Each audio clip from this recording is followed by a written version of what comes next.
What? Yes. Yeah.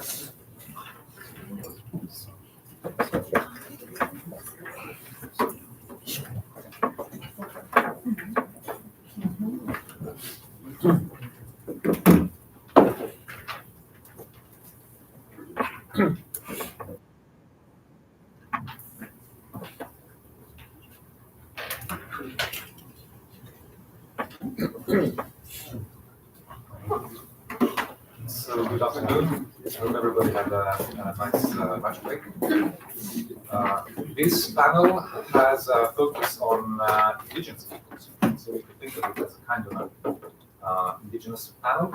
And the topic of the discussion, according to the program, has to do with fostering political solidarity, free post-Russian peoples of Taiwan and the broader Asia-Pacific region.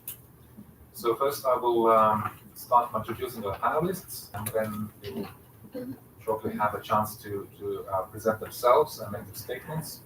But I will start from my left. We have Mr. Ju Tanaka, who is a political activist and writer from Japan.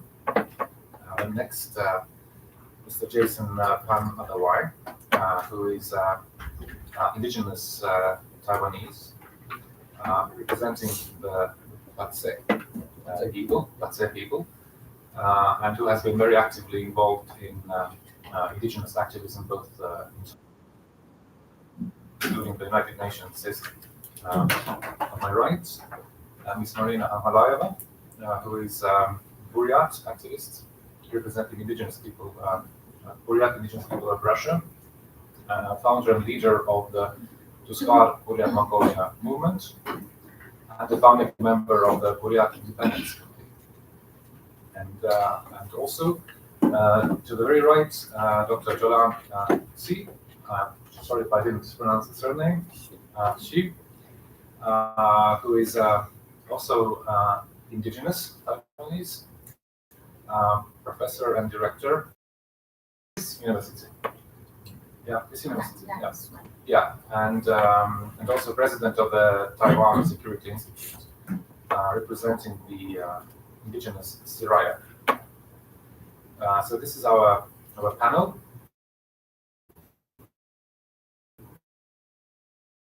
Our audience, maybe those who are quite new to Taiwan or watching online, that Taiwan has many indigenous peoples of its own, which is something maybe that is not so well known worldwide.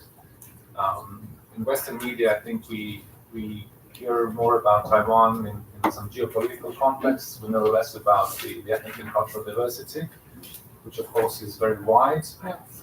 There are 16 officially recognized indigenous peoples in Taiwan. In addition, there are several unrecognized ones. And in fact, our today's Taiwanese panelists represent the unrecognized indigenous peoples. So according to some estimates, there are approximately 500,000 indigenous peoples in Taiwan, which make it approximately 2% of the population. But I'm sure that there are different interpretations about that. Maybe the number is bigger, so I will then ask colleagues to clarify that. In any event, this is a sizable amount, both numerically, but also we think about the history of Taiwan and the national identity identity. It seems that indigenous peoples have a very important role in this. I will not remind our colleagues here that the Russian Federation itself is rich in the number and diversity of indigenous peoples. So this then creates a question, possibly an opportunity to discuss whether there's something in common between the indigenous peoples of these regions, not just between indigenous people of Taiwan and Russia, but if we look at this region where we're currently more widely, also thinking of and the wider Asia-Pacific region. The question then is, are there some similarities in the conditions that they are currently facing? Are there opportunities for dialogue, some kind of cooperation in the future? If so, what would be the reasons for that? Is it just cooperation that can benefit each other, or could that have wider social political impacts beyond purely indigenous peoples themselves? So these are some of the questions that I would like you to address, and in particular, actually thinking of PRC. We do not have here today, unfortunately, any representatives of PRC's indigenous peoples, but I know that Jason has been traveling there and is aware of the situation there with Uyghurs and others. So maybe you could also then, in a way, try to convey their condition and situation to us. And let's see then where this goes. I also have this modest wish that maybe this panel is one that can lead to some tangible, concrete follow-up, because this idea of collaboration is such that here we can discuss about it, but maybe we actually do come up with some good ideas how, on a practical and tactical level, and even operational level, this cooperation could take place, for example, at United Nations venues. And in that sense, today's panel is, I think, quite innovative, because personally I'm not aware of so many discussions where indigenous peoples of today's Russian Federation are at the same table with indigenous peoples of Asia, having this kind of a discussion. So, in fact, I would then like to start with giving thought to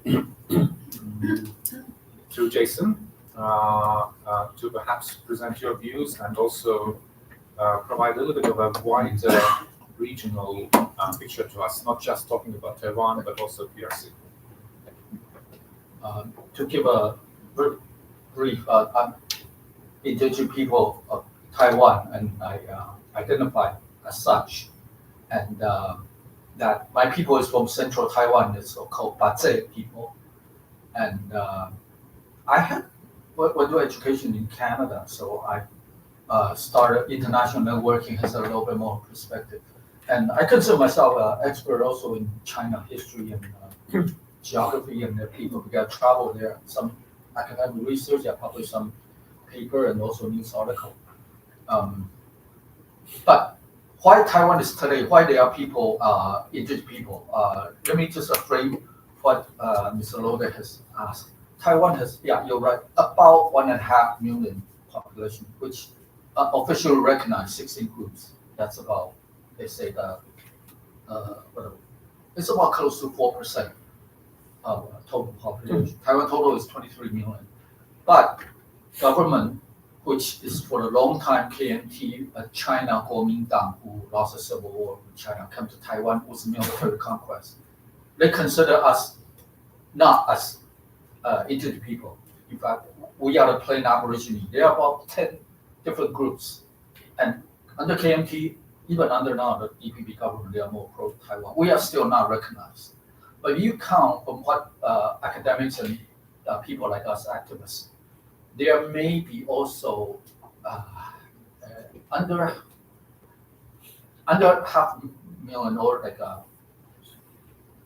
200,000, maybe around there. People who willing to recognize as such, because indigenous people in Taiwan for a long time it's a very problem. In China, KMT terminology were considered as one. It means like uncivilized people, primitive people. In a more derogatory term, it means like savage. So people are ashamed under KMT education. Remember, KMT has the longest time hold power since after Second World War. They come over Taiwan military conquest, massacre a lot of Taiwan intelligentsia and people. So the history of Taiwan is under the Chinese mentality, education, media for over 7 decades. Since the late 1940s, it's effectively KMT empowered the Chinese mindset, the Chinese mindset until 2016. 2016, that's when the APP really holds power, the Democratic Progressive Party of Taiwan, which is under Taiwan, 2016. There was an 8 period in the 2000 under Chen Shui-bian, who is the DPP presidency. But he followed Li Denghui, KMT bill, and was followed by this Ma Ying-jeou. Ma Ying-jeou held power until 2016. When Chen Shui-bian was power DPP, he did not have a majority in the parliament. There was majority is still held by KMT and this blue faction called People First Party, Qingmingdang, Kuomingdang. So a lot of reform or changes, they want to change the name or Taiwan become from changing from Republic of China to Taiwan or have Taiwanese language recognized indigenous people. A lot of it is blocked by the old conservative force of KMT people. So that's a problem with Taiwan today. There's still KMT still is a very considerable faction proportion. There are more people now, majority identify themselves, maybe 80% as Taiwanese people. And only few, the diehard KMT, they consider Chinese. But having said that, I'm not going to represent the majority of Taiwanese people. I'm indigenous people of Taiwan. I do face difficulty problem because we do international networking. I've been working with the AIPP, Asia Indigenous Peoples Pact. It's based in Thailand. I worked over like 30 years. I started with United Nations Working Group on Indigenous Population. That was in Geneva in the 1990s. So over 3 decades there, I started working. So I do a lot of international working. I attended. Later, there's a permanent forum, which Mr. Lode is an expert.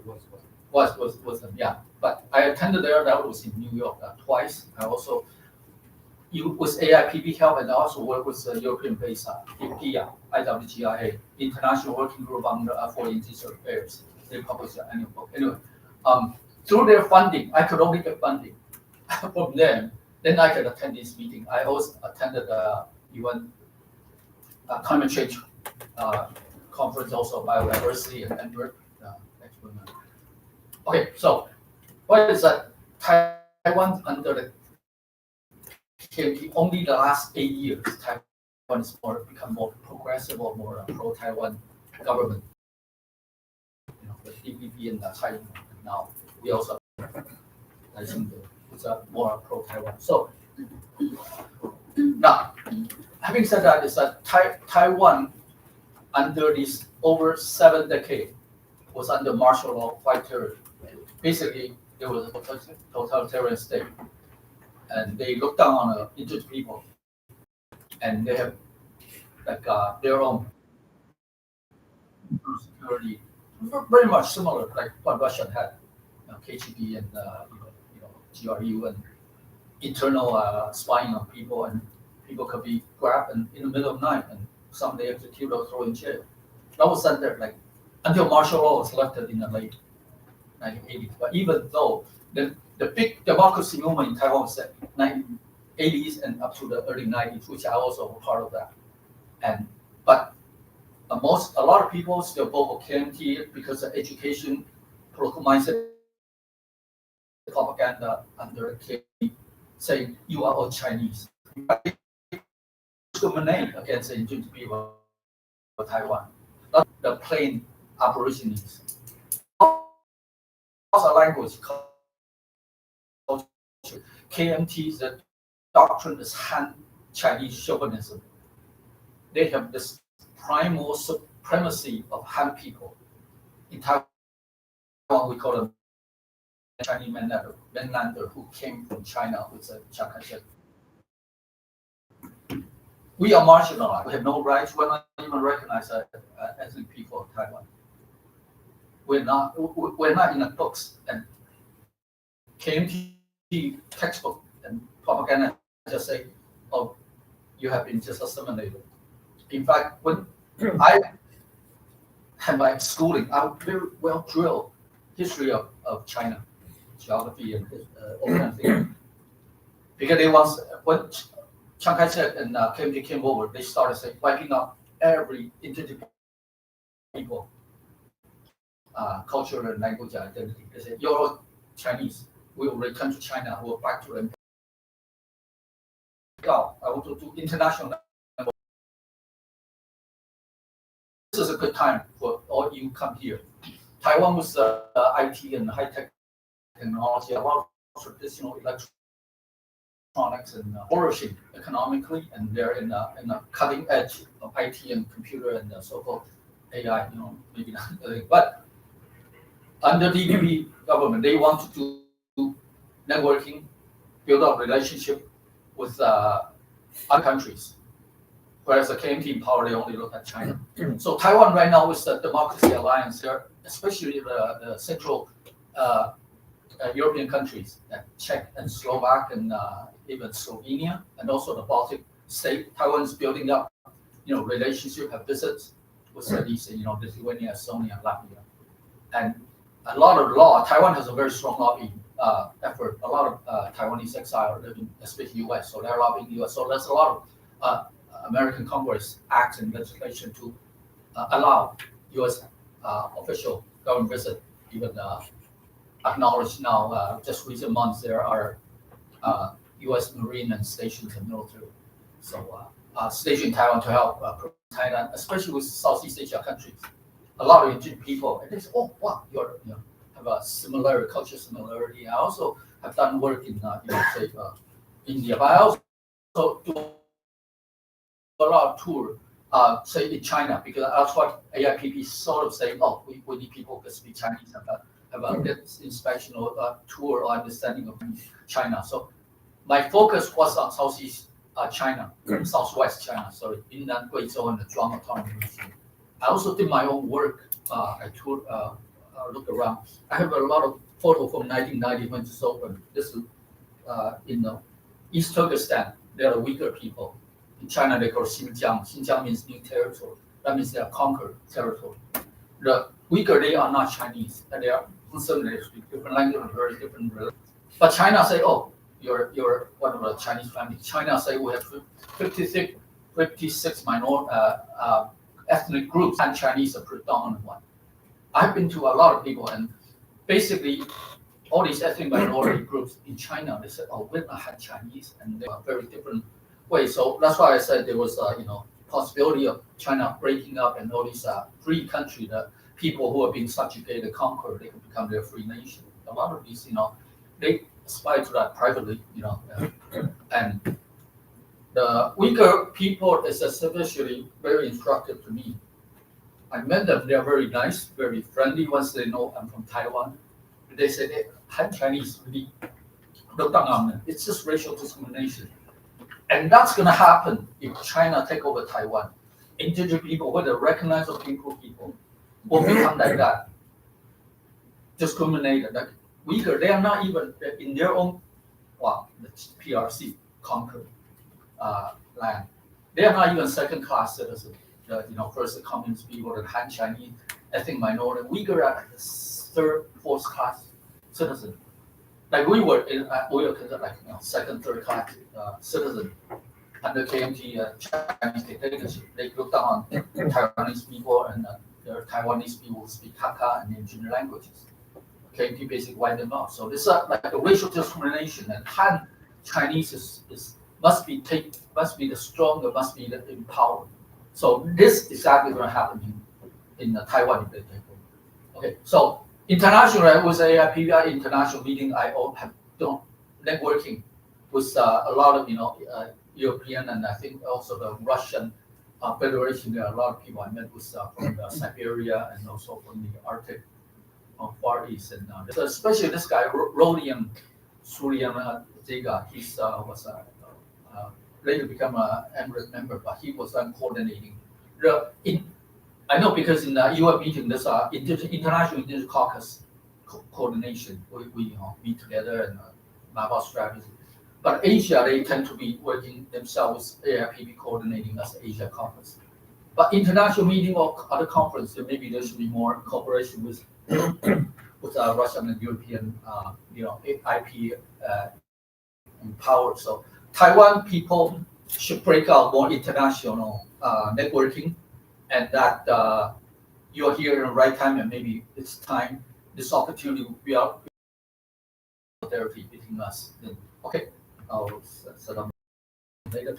Thank you, Jason. We'll come back to you with maybe some questions later. But what you pointed out was one interesting opportunity indeed in the United Nations mechanisms that work on indigenous issues.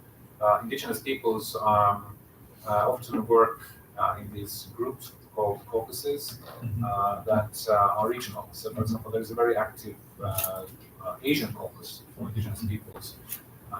But the region where Russian Federation is in, it's a region with a long name: Eastern Europe, Russian Federation, Transcaucasus, and Central Asia.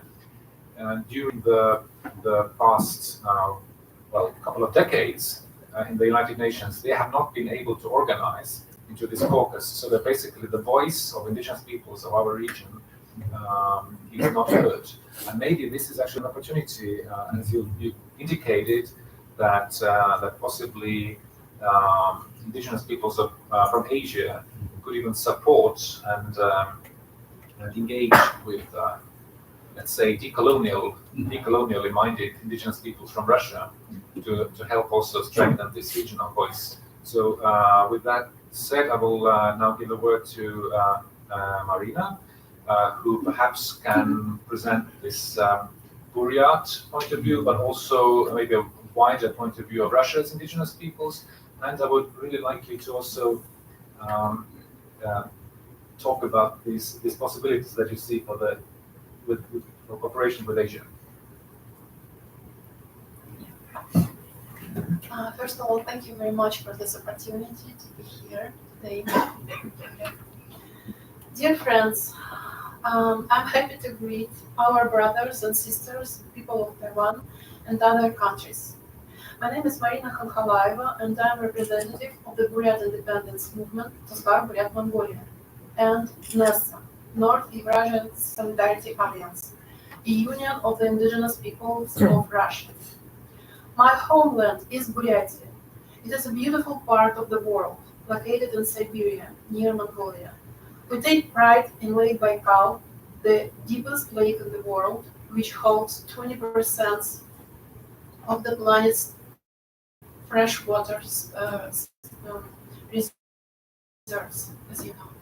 Although the area is 10 times larger than Taiwan, for example, its population is only 1 million, half of whom are Buryats. We had our own culture, language, and writing. For centuries, we protected our rich land and fought against invaders from the but were outnumbered by the Russians.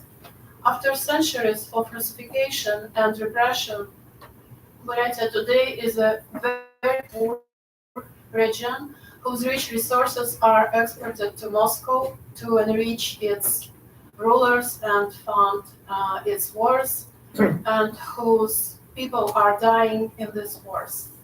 The Buryak language is oppressed in schools, and our traditional religion, Buddhism and shamanism, is being replaced by Moscow's Orthodox Christianity. The right to tell us how to live, the right to the best of our resources, the right to suppress us with the huge police apparatus founded with our money, all while considering us second-class citizens.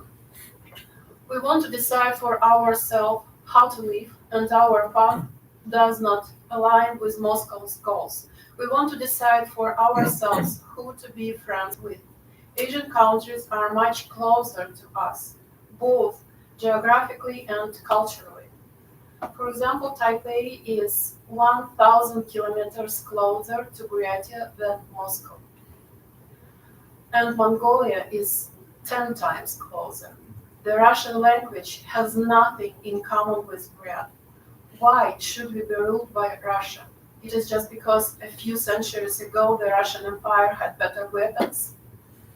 We want to build our lives the way we want. Whoever asks for the right of self-determination is treated as a terrorist by Moscow. Instead of trying to improve their lives of its people, Moscow is busy waging imperialistic war in Ukraine and threatening the world with nuclear weapon. No one can feel safe next to an aggressive empire. But I believe that this war in Ukraine will be the last war of the Russian Empire. That the progressive world will unite against violence and the empire will break its teeth. This will be a valuable lesson to other countries that might be contemplating aggression against its neighbors. We want small countries and small nations to be able to live their own lives and design their own destiny. It may be a wealthy life or maybe not, but it will be life with pride and dignity. Indigenous people of the world create diversity, and diversity is the driving force of progress. Globalization brought many benefits, but we need to make sure it brings people together, not absorbs them or hinders their development. It is important for us to find this balance between globalization and the preservation of cultures and identity. The smaller the nation, the more it must be protected. And in order for us to survive in this world, where brute force is still used way too often, we need to unite and defend our interests together. We must organize a strong indigenous lobby to effectively stand up against aggression and challenges, which will always be painful. Be it challenges from totalitarian states or challenges from corporations eager to extract our resources, the history of evolution is on our side, as it proves that the big and aggressive lose to those who may not be as aggressive or big, but who know how to collaborate and negotiate. I think we need to form a coalition of the world's indigenous people to support and protect each other, our cultures, and our common interests. After participating in the United Nations Forum and the Global Summit of Indigenous People and Institute for Peace, I realized that the issues faced by indigenous people sound similar. It's survival of language, culture, and greed of corporations, and together we can address them. What's very important for our future is our youth. It would be great if Buryat youth could have an opportunity to slip out of the trap of totalitarian regime and travel and study in other countries. They should be able to see how relatively small nations like Taiwan have achieved success through hard work, so that they learn from it and use this knowledge when they return to their homeland. We are gathering again and again in different parts of the world to strengthen the agenda of the fight against imperialism and colonialism. Thank you very much.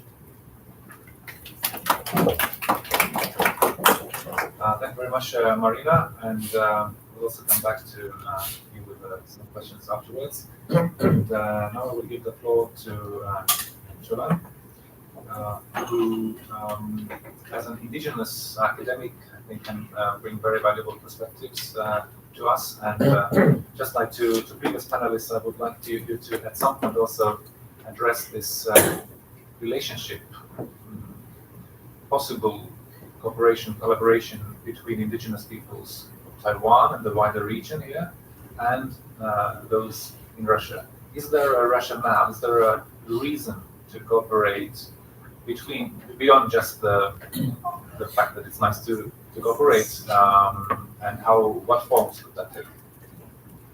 Thank you so much. That way, Mariam, I'm greeting you guys with my Shiraya language. And first of all, I also want to pay that the acknowledgement to respect the local indigenous people in this area who host us today. So as an indigenous person, I like to start with a different approach that I'm going to start with the storytelling about who I am and then who I'm here. My journey as an indigenous person in Taiwan, as I was born in an area that being educated as a Chinese. So we learn from our book that you are a Chinese and everything about China. We memorize all the geographic and the history about China. We don't really know about the geographic area in Taiwan, and we don't know our own diverse culture and diverse indigenous population as well. But I grew up in the southern part of Taiwan, and then our family, it's always matrilineal, so it's not quite as the same as most of the Han Chinese peoples. So I began to have a question about why my family experience is so different than other people's. So when I studied my college, it's a theological college at by Presbyterian Church. I realized that indigenous people is a very important part of Taiwan, and actually that was also during the remove the martial law, and then Taiwanese people began to participate in the social movement. So I was a part of the first wave of the student movement in Wild Lily movement. So if you can see that right now in the Taiwan's political leadership, age, they probably all come from that age in the Wild Lady movement, including some of the very famous legislators or in the executive leader. So that was kind of my thing. And then after I graduated from the theological college, I went to United States to study, and that was the first time I realized that Taiwan's indigenous peoples has a similarity with the indigenous people around the world, because we've been oppressed, and then we didn't really learn our own history, and then we didn't really know our own history that been colonized. So that was the awakening period of a time in the United States, and then to work with indigenous people from North America. So my thesis and dissertation begin to work with the gender and ethnic relations and the human rights and collaboration with global indigenous populations. Then I came back to Taiwan in 2004 and maybe actively to involve in political reform as well, because especially on indigenous rights and gender's rights. And also in the academic area, I tried to work with the student and I tried to mobilize more actively in political arena. The reason in Taiwan, most of the indigenous people don't really participate in mainstream political or the social movement, because during the White Terror, that the KMT government or even Japanese, they kill a lot of indigenous people. So you make indigenous people always to co-op with the government. And even now, if you look at indigenous people, probably say we are the land owner or we are the real master of this country. When you talk about the bully from mainland China, you talk about international situation, you talk about geopolitical, the threaten, and then the security issue. Indigenous people, most of indigenous people will back up and say, hey, that is a main Chinese problem.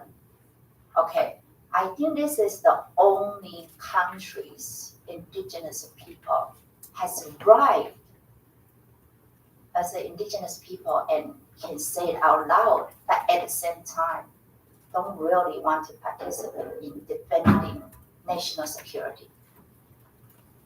That is very odd, right? So I want to get back to what Jason mentioned earlier. Why is that Taiwanese indigenous people being marginalized and being colonized for several centuries? And then right now we have all called of a transitional justice. So we have a political power. We have, under the first time DPP Chen Shui-bian's administration, we have partnership relationship. And then with Tsai Ing-wen, we have transitional justice policies for 8 years. And right now with William Lai-ching, who not really want to work with indigenous peoples because there's some sore spot with that. I think the main issues here that we can make this collaborate together because there is a recognition war, and Chinese really can just pay a little bit price, and then you can influence the small population of indigenous people here in Taiwan because what my researchers say is because China also want to take the Ukrainian and then Russia model. They want to break through Hualien area, East Coast area, because that is more than 50% of the population are indigenous people. And they can actually break through that place and then make people around the world to think that, oh yeah, indigenous people are more welcome and to willing Chinese people come over to Taiwan and be part of, to take over and take lead. And so I think that is very important for us to understand that indigenous people here in Taiwan is a small group, but at the same time, it play a very critical and crucial population here. And that is why we really need it in Taiwan in the policies area that we needed to put more attention and focus on indigenous people in Taiwan. And then in terms of how we can work collaborating with the whole world, in my own personal experience, because I'm an educator and also as an activist, I always want to make sure that my connection with people from around the world, so including from North America in Canada and North America, mainland USA, and also Hawaii. And Hawaii is a different type, but we don't see it as, the state. It's not part of a US mainland. It's Hawaii people. It's Hawaii indigenous. Also Alaska, Ainu people.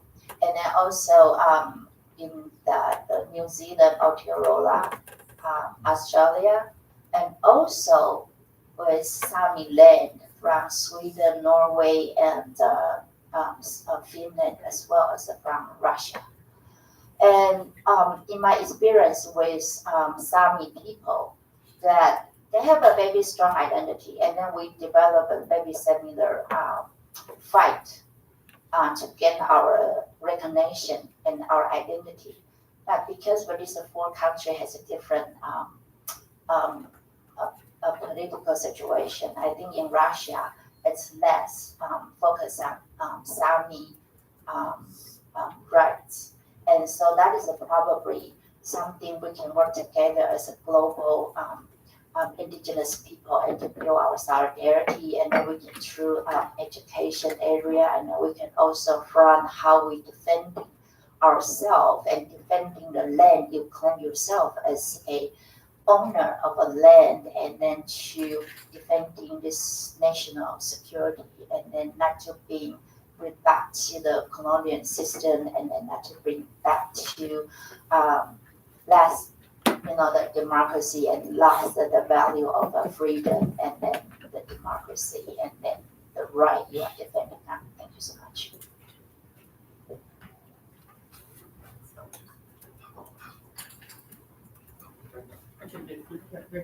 Yeah, right now. So we go. Yeah, one moment.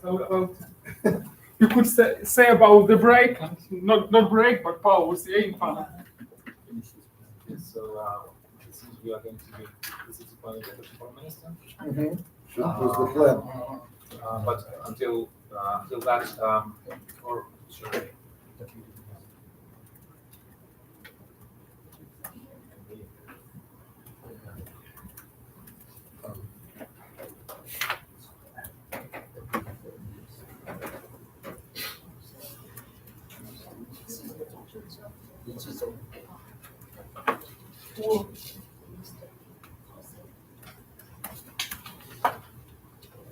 Well, until that, I just wanted to comment that it seems to me that not only indigenous peoples of Taiwan, but overall Asia are actually very well organized in their advocacy in the United Nations system. That at least has been my experience. And this is one practical example for this collaboration, because indigenous peoples from Russia have mostly been represented at the UN by these kinds of pro-Kremlin delegations, who are basically just loudspeakers of the Putin regime. And now what we're seeing in the past few years is that more independent indigenous representatives from Russia have managed to get there, and there is of course a goal that this kind of independent decolonial voice of Russia's indigenous peoples will be stronger, more organized, more effective. And I think this is one example where Asian indigenous peoples could help. Do they want to help? Do they have the motivation and resources and energy to help? Is another question. But I think from our perspective, that is clear.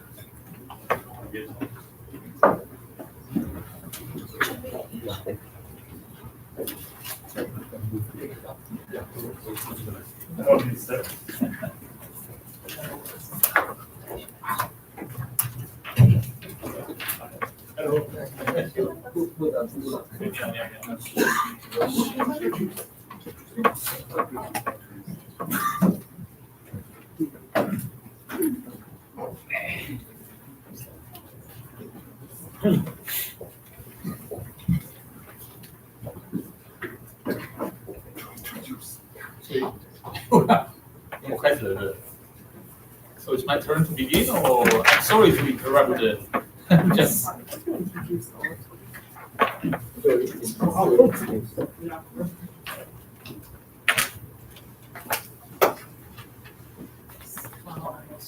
So it will be you to introduce me. Yeah, thank you. Okay.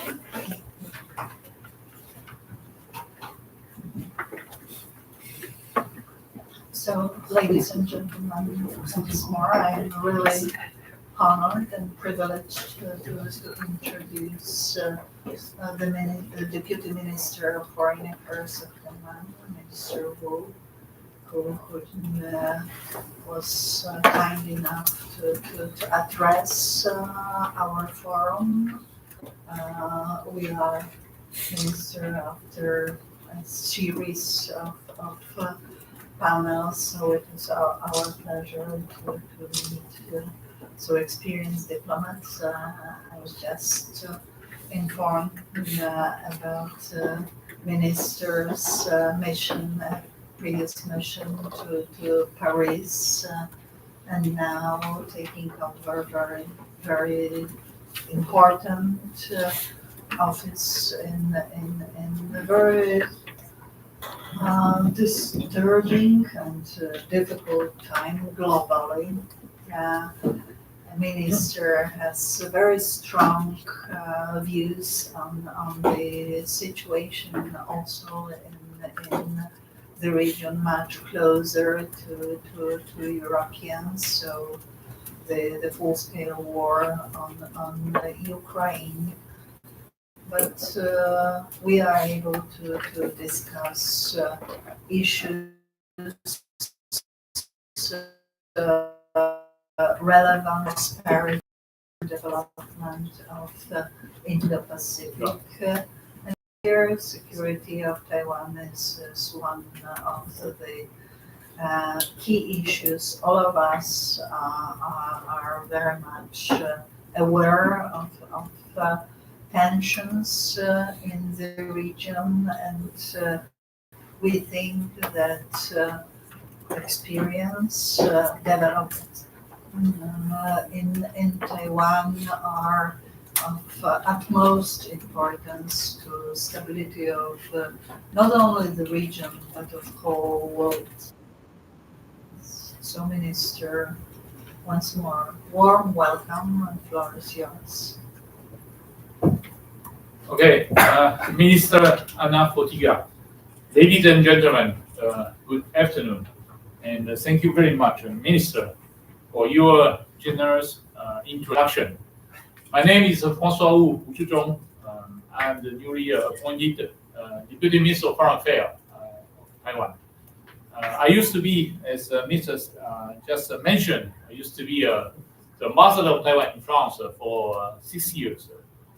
I went to France in 2018, and I came back just 1 month ago. I'm very happy to be here to share some of my experience in France, and also to talk about the new, it's not the new, but the Taiwanese foreign affairs policy. So, the Free Nation PostRussia Forum is a major event on security and defense policy. It is a great honor for me to be here in my capacity as Taiwan's Deputy Minister of Foreign Affairs. Russia war with Ukraine is entering its third winter. At the same time, another conflict is raging in Gaza. As a peace-loving democracy, Taiwan hopes that stability can be restored to both Europe and the Middle East. Dialogue like this are crucial, given that they bring together leaders to discuss how we can move toward our common goal of realizing enduring peace. The strength to avert. In his inaugural speech in May, President Lai Ching-te 王力亮加强 personal observation. Countries for democracy, actually, in the 21st century, is the rise of the Russian nationalism and the Chinese nationalism. These two biggest countries of the world are using the 19th century concept, believing what democratic country or the order established in the 20th century. Let us let me take 3 examples.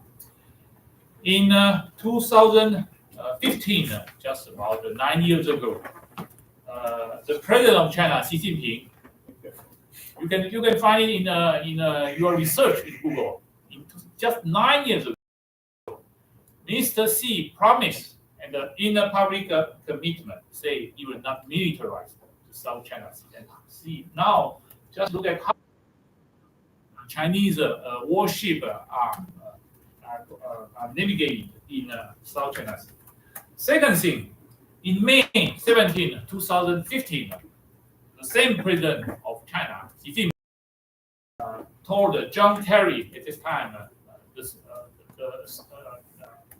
Minister of Foreign Affairs of U.S., that the Pacific Ocean is big enough for 2 superpowers, for China and the U.S. So at that time, the president of China, Xi Jinping, just think about the Pacific Ocean. And just last year, the same president of China, again, the same president of China, Mr. Xi Jinping, this time told to Joe Biden, this time he said, the planet Earth big enough for two superpowers, China and the US. So you see how the ambition of China enlarged during the past 10 years. So it is this kind of nationalism.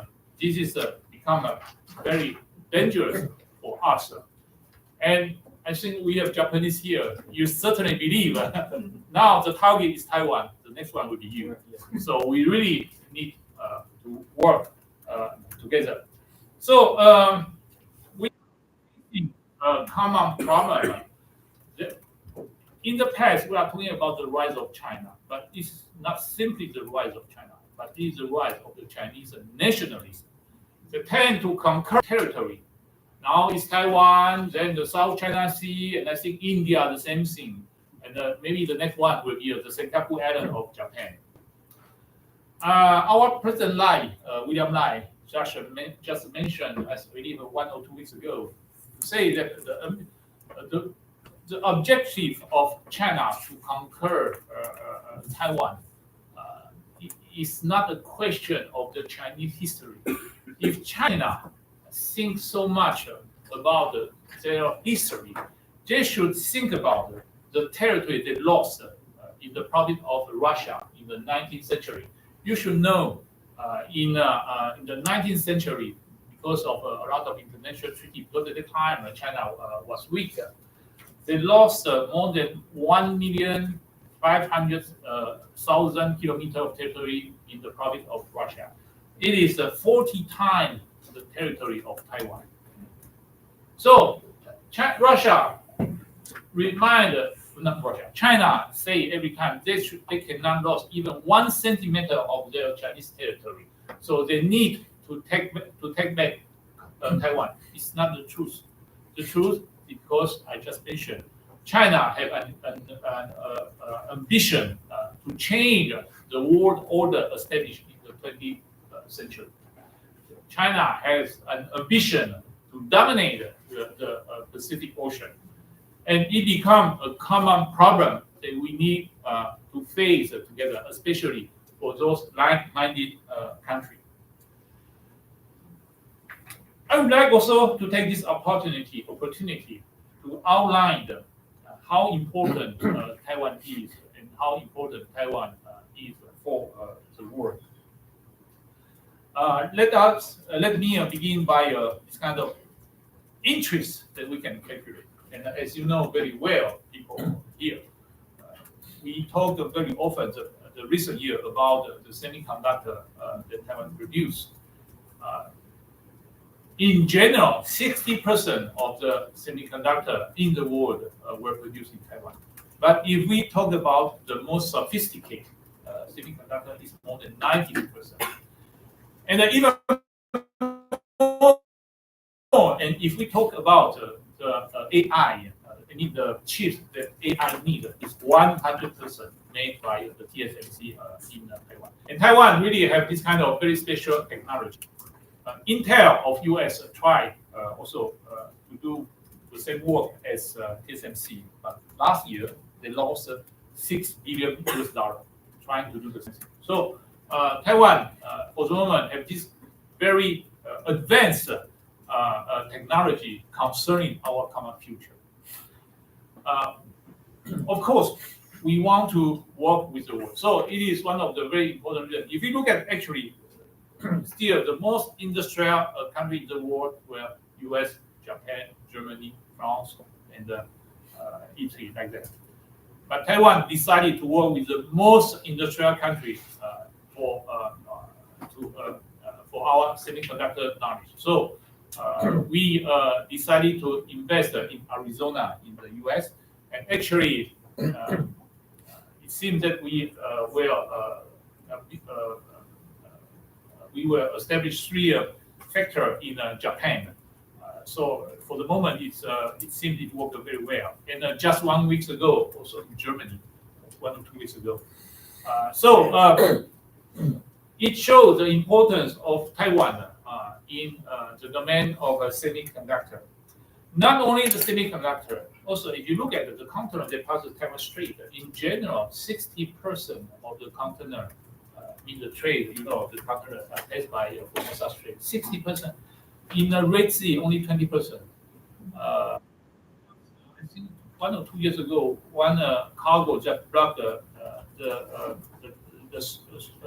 Canal Suez, the Suez Canal, and you for 1 week. And if you still have memory, you should know how it interrupted the world trade. So nearly 60% of the continent passed by Formosa Strait. But if you are talking the largest, the biggest continent, it is 90% that passed by Formosa Strait. And the reason is because in the region, you have the biggest economic power of the world, that is USA. And you have the second one, that is China. The third one, that is Japan. The 10th one, that is Korea. Taiwan is the 20th trade economic power of the world. ASEAN together is just like Japan. You have India. So Indo-Pacific region become the center of one of the most important centers of our development. So it shows how how Taiwan play an important role in the world. So if you look at now the problem created by China, you just cannot say it is only a problem between Taiwan and China, especially because the role that Taiwan plays in the semiconductor industry and also in the regional trade. I think once someone said that the problem of Taiwan just cannot be a China intern problem. It is a world problem, or it is sometimes that we need to defend our common interest. That is the stability and the status quo of the Taiwan Strait. It is talking about some kind of interest that we can calculate. The unestimated value of Taiwan is also because Taiwan is an alternative of Chinese-speaking world. The existence of the democracy of Taiwan shows that Chinese-speaking world can also live in a democracy. We are given a possibility of Chinese people that democracy function, and I think it is the most important role for Taiwan. If not, if China take control of Taiwan, I can assure you the conflict will come with you and China, because China will become so arrogant that they can really dominate the world, and it will become a big problem for Japan, for Europe, for US, for Philippines, for every country in the region.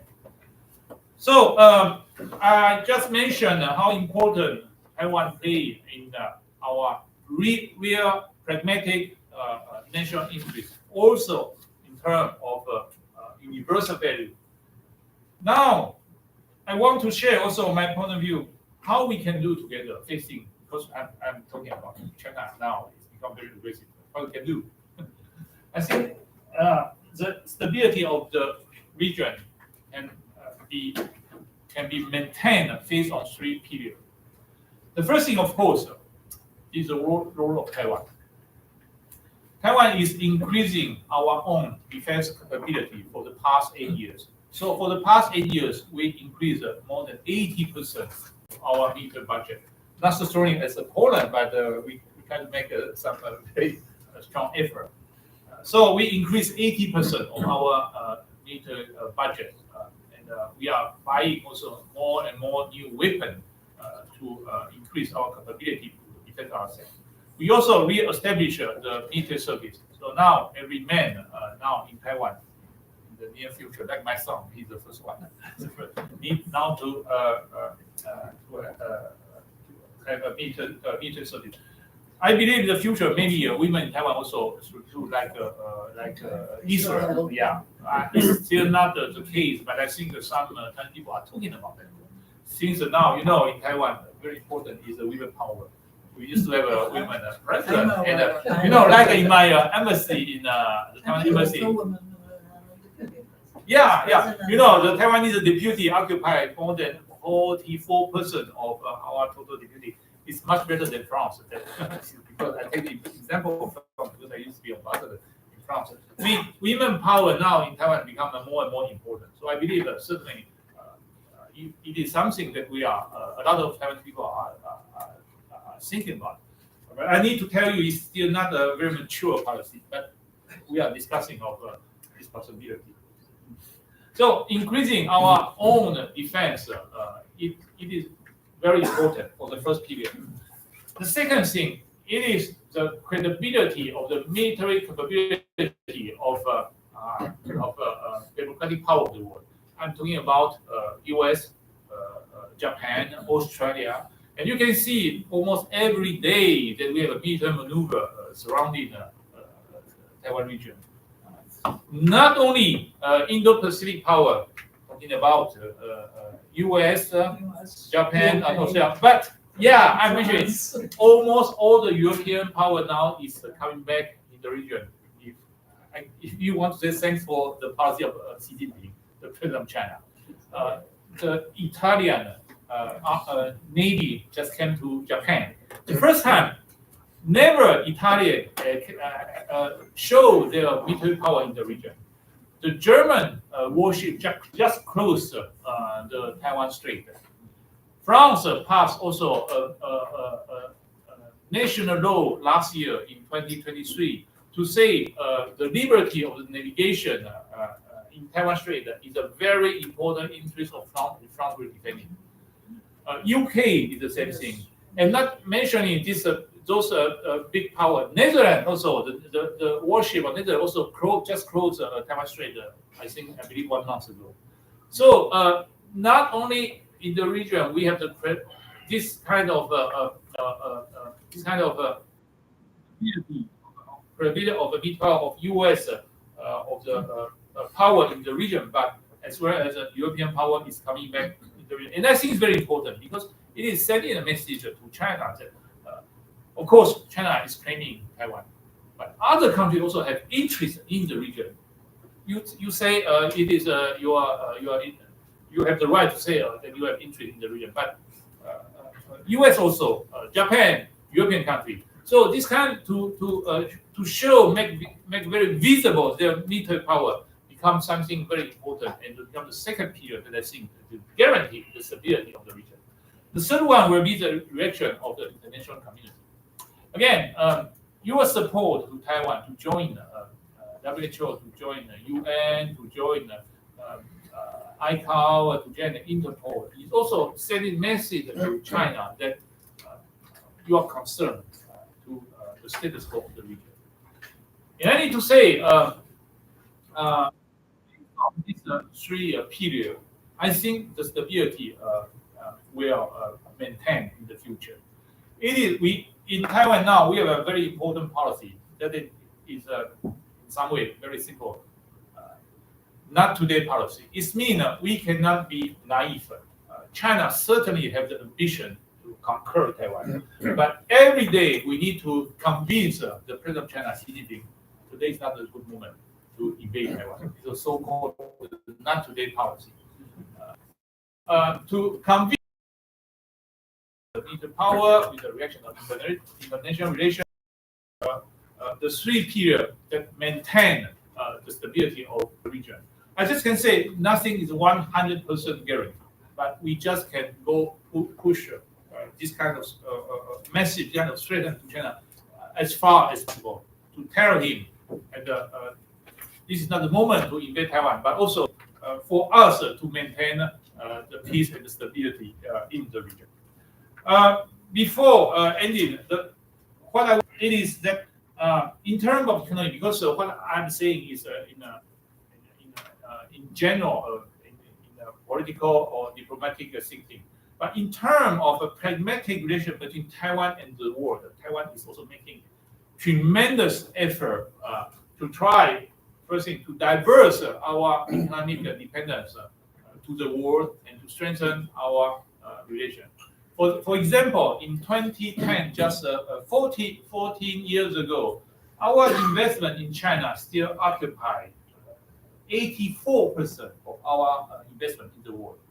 Put it in your mind, 84% of our investment in China in 2010. The majority of 20 investment 10 years ago were still in China. Today, in 2024, only 8% of Taiwan investment were in China.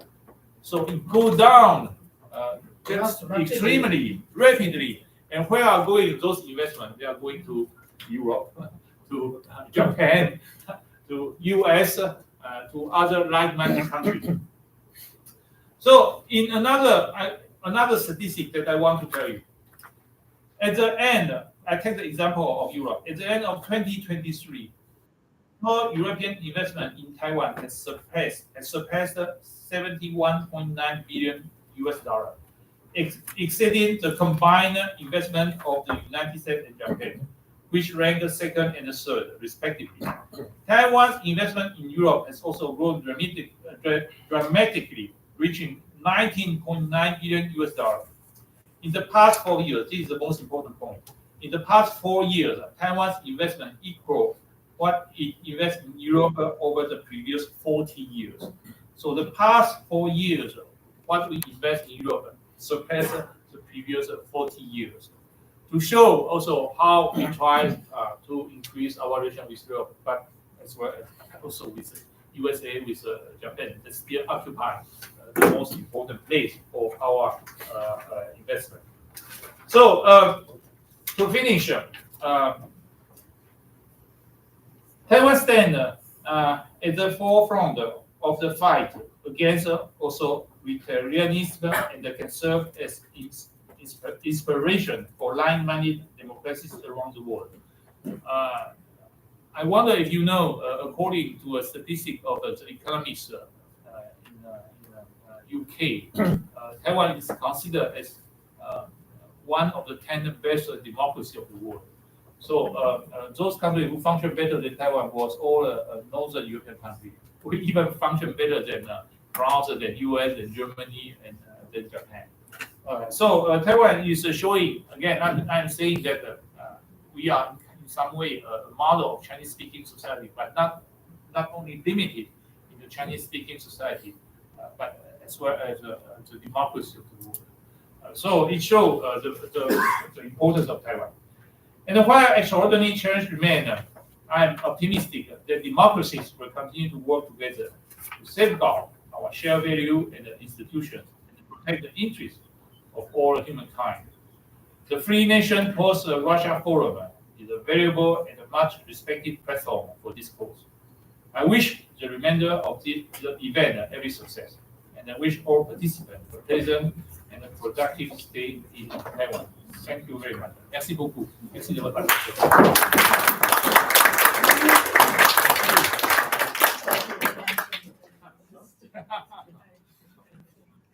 I'm very happy to be with you, and you need to follow me because I need to go back to the ministry. I just came back and I have another conference. Today I made 2 speeches here. I take the opportunity to exchange with our European and friends from the world, and I'm very honored. Thank you for your support.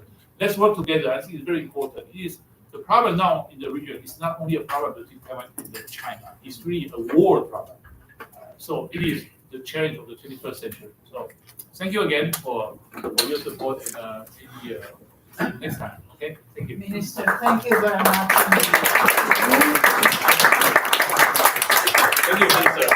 Yeah, for the best. Photo, okay, of course. So If somebody wanted to take collect a photo, Do you have time? no. yeah, somebody wanna.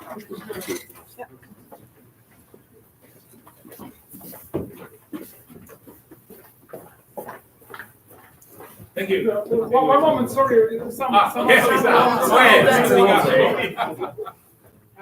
Quick, Minister. You have the what we say when we make a photo, not cheese, yeah? What we say, make Moscow small again, make Russia small again. Make Russia and China small again. Yeah. Also mentioned. Let's make Russia and China small again. Young Russia.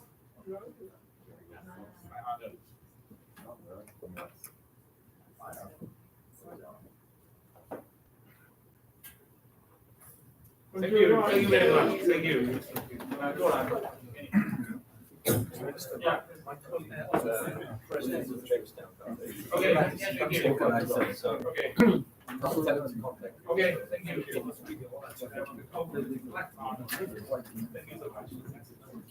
Thank you, Minister. See you next time. Okay.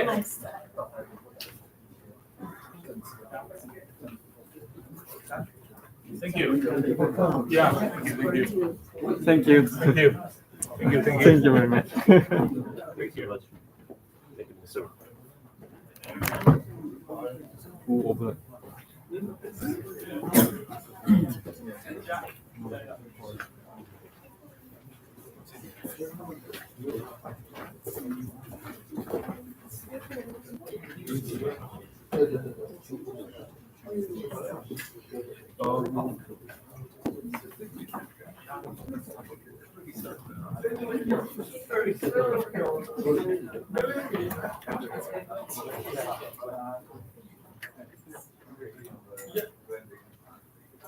Yeah, it's okay.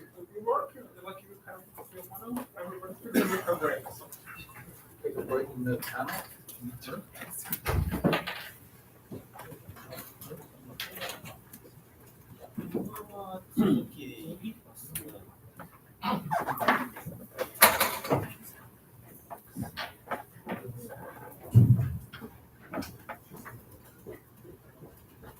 So after this very nice ministerial break, we will continue our panel. And I will ask June to speak. As I understand, you do not represent any indigenous peoples of Japan or this region, but maybe there is still a way for you to a little bit link what you are going to say with what previous panelists said as well, and address this issue of possibly also indigenous peoples of Japan and their possible role in this.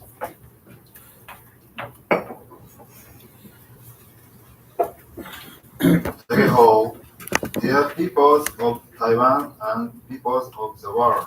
Thank you very much for giving me this opportunity to speak today. What I am about to say is, in fact, not the official position of Japan, nor does it prescribe the future state of Japan. However, I would like to describe what would happen if Japan were able to implement the best case scenario regarding Taiwan, taking into account the reality that Red China is exerting extremely severe pressure on Taiwan. Please listen carefully. First, the liberal camp will assist, encourage, and promote the breakup of Russia or Communist China at the national level.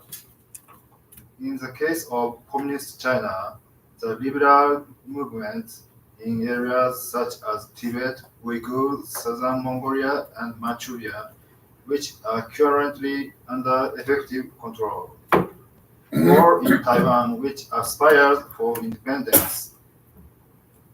In this way, we will be able to maintain friendly relations with the new countries once these areas become independent. It is expected that the breakup of one side of China or Russia will spread to the other. Federation Act, making should take steps to recognize Taiwan as a nation when it is in step with Europe and the United States. Furthermore, Japan should take the initiative to establish collective self-defense rights and conduct joint military exercise, including with Palau and the Marshall Islands, which have established diplomatic relations with Taiwan and the Federated States of Micronesia, the three former South Sea administration countries, which are considering establishing diplomatic relations with Taiwan.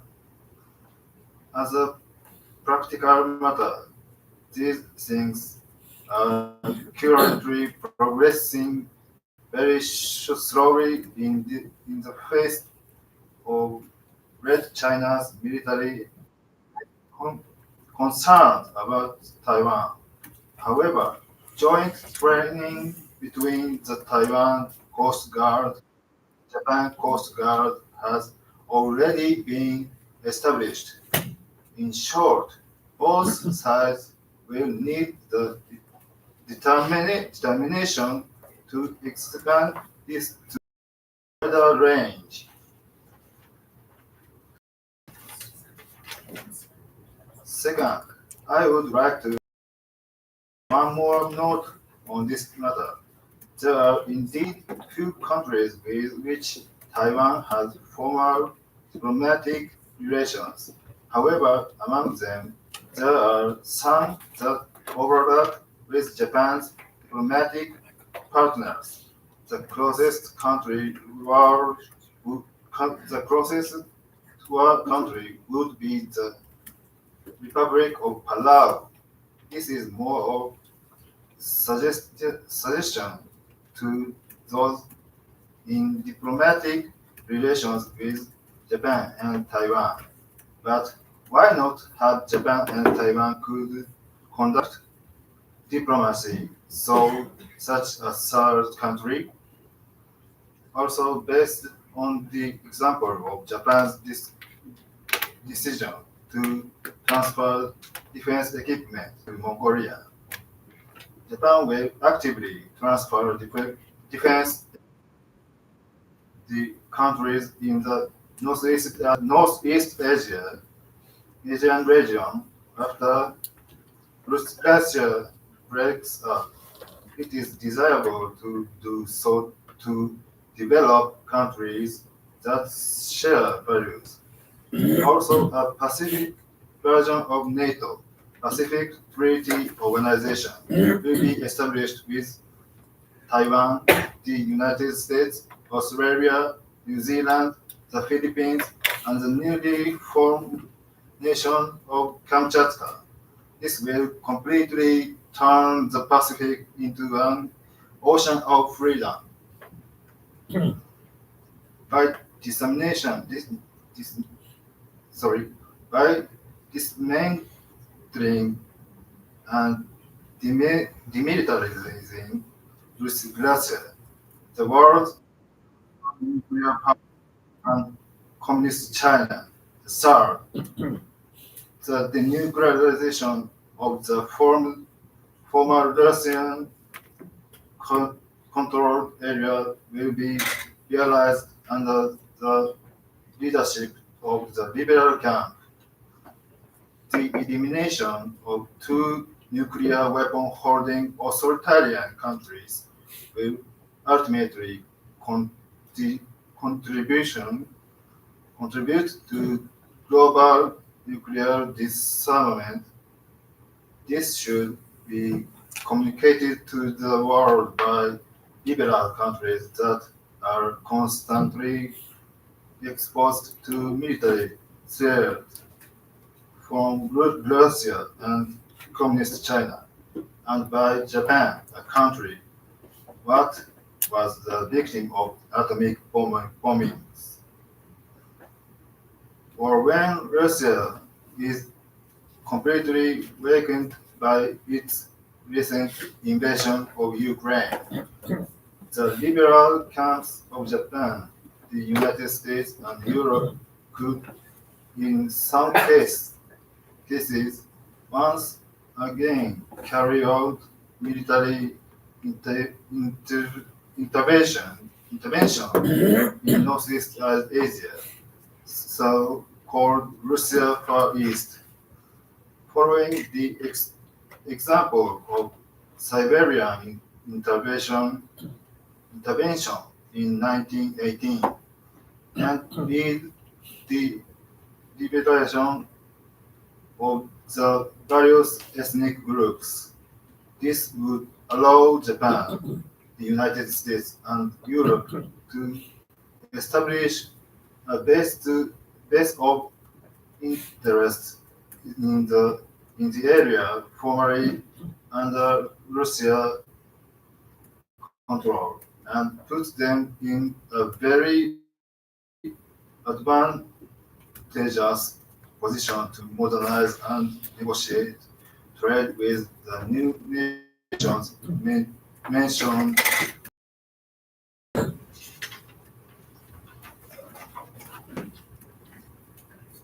At last, this is our idea of compensation. That the land and property of the nations lost in the areas occupied by Russia will be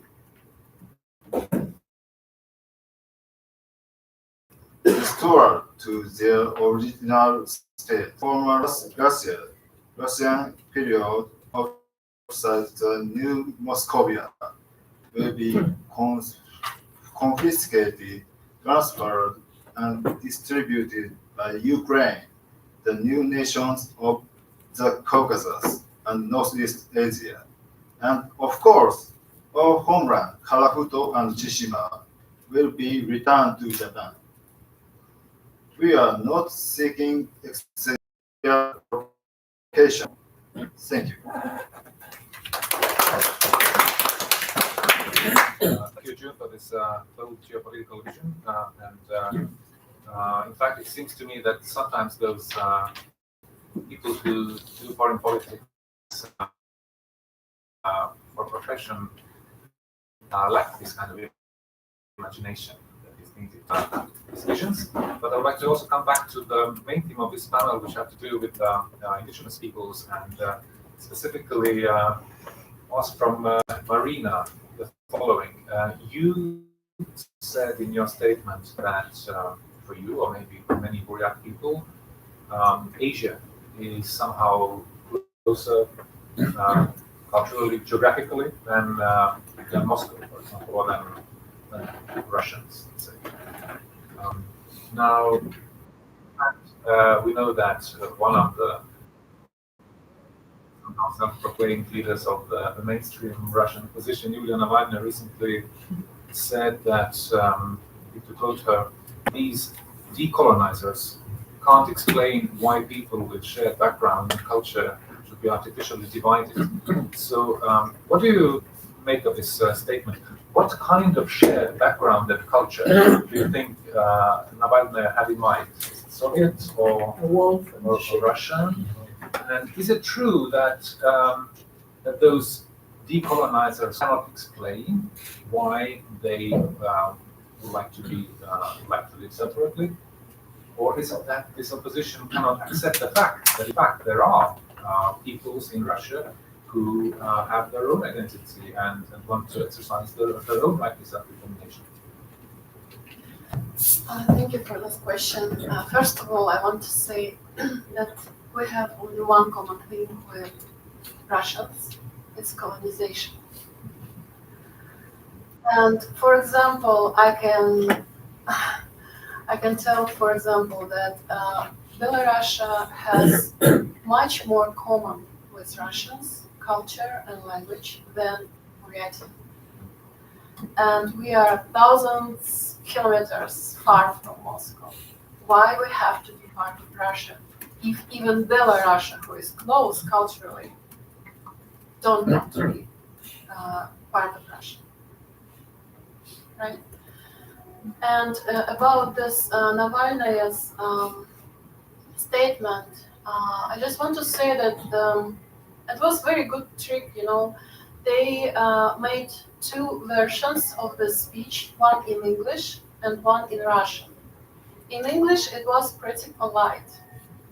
And in Russian, it was like, we will found you. Deco movements.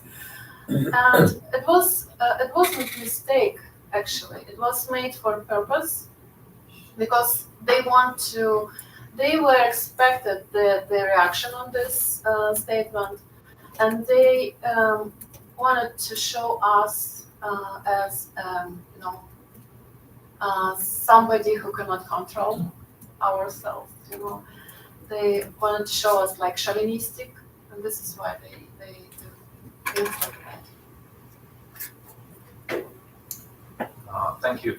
I would now like to ask basically the same question from our indigenous Taiwanese panelists about this relationship between what is happening in Russia and possible impact of that in especially in PRC. So let's assume for a moment that Russia will be successfully decolonized, that some new states will emerge on Russia's territory, some of which will be also some kind of nation states where indigenous peoples who today are the colonized peoples. For example, let's take the example of Buryatia. That there actually will be a Republic of Buryatia, Republic of Sakha, others. Will that have any impact on the situation, and especially the situation of indigenous peoples in the People's Republic of China, or will it not, or are these completely separate tracks? I'm asking this also knowing that historically social and political processes in Russia have impacted what has happened in China. The Chinese Communist Party was founded, inspired by the Communist Party in Russia. The original founders of Chinese Communist Party were inspired by Lenin and others. Could one make this parallel, or is it completely out of the question in the 21st century? Maybe Joanne wants to start. That's a pretty interesting question. So I think there's a differences between Taiwan and PRC's indigenous. But number one, in PRC, they don't recognize indigenous people at all. So when I taught for indigenous issues, and then I will tell them that you don't go to the UN website and look at the Chinese version because it still say Tuzhu. And in China, they don't recognize, they only have ethnic minorities, right? So that is number one thing. But in Taiwan, because we go through remove the martial law with indigenous movement, labor movement, and human rights and everything, we know we have a self-determination right. So on the other hand, because of this democracy process in Taiwan, that indigenous people be able to collaborate with all other countries' indigenous people, we will not take any bullying from the colonizers' government. We still seek, and then we're still fighting for the right as independent nation in terms of indigenous way. So in one of the sense that you probably know that Taiwan is not part of the member of the UN, and although right now we're trying to challenge that resolution on 227/55 anyway.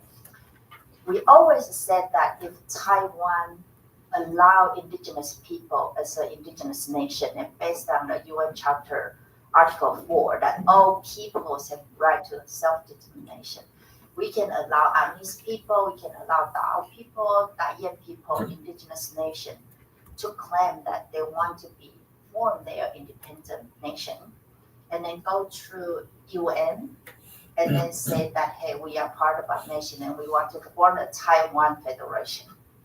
Okay, that is the words difference. So I think that it's a probably different. Taiwanese indigenous people with small population yet has a big impact. But the problem is because, like Jason mentioned about the KMT ruling, that is deeply to being brainwashed. And then I think this is the way we needed to decolonize. And this is us as indigenous people needed to work on and then to decolonize ourselves, that we cannot at the same time we say, hey, we are the master of this land and then we are real Taiwanese and we want to fight for Taiwan. But on the other hand, when we facing the Chinese bullying, and then when we have a Chinese threatening by missile, by anything else, and then you just say, hey, that is Han Chinese problem, that is not our problem. So I think that is the main area. And then also me as an indigenous Shiraya woman, I want to defending my land and then defending my country.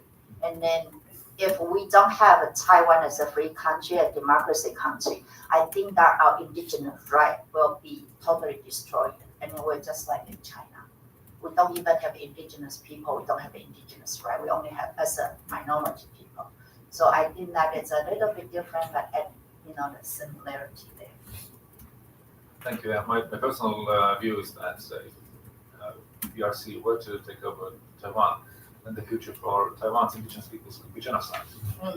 There is no need to, I think, you talk about these things in very soft terms. Just look at what's happening with the Uyghurs, and that will be the fate. But maybe I will just ask Jason, even more bluntly, could Russia's decolonization somehow impact on decolonization of PRC?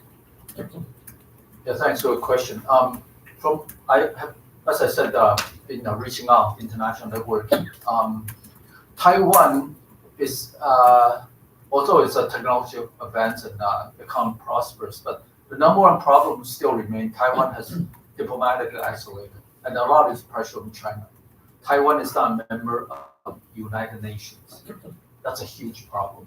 Taiwan cannot get into any UNFCCC or or climate or all kind of UN agency.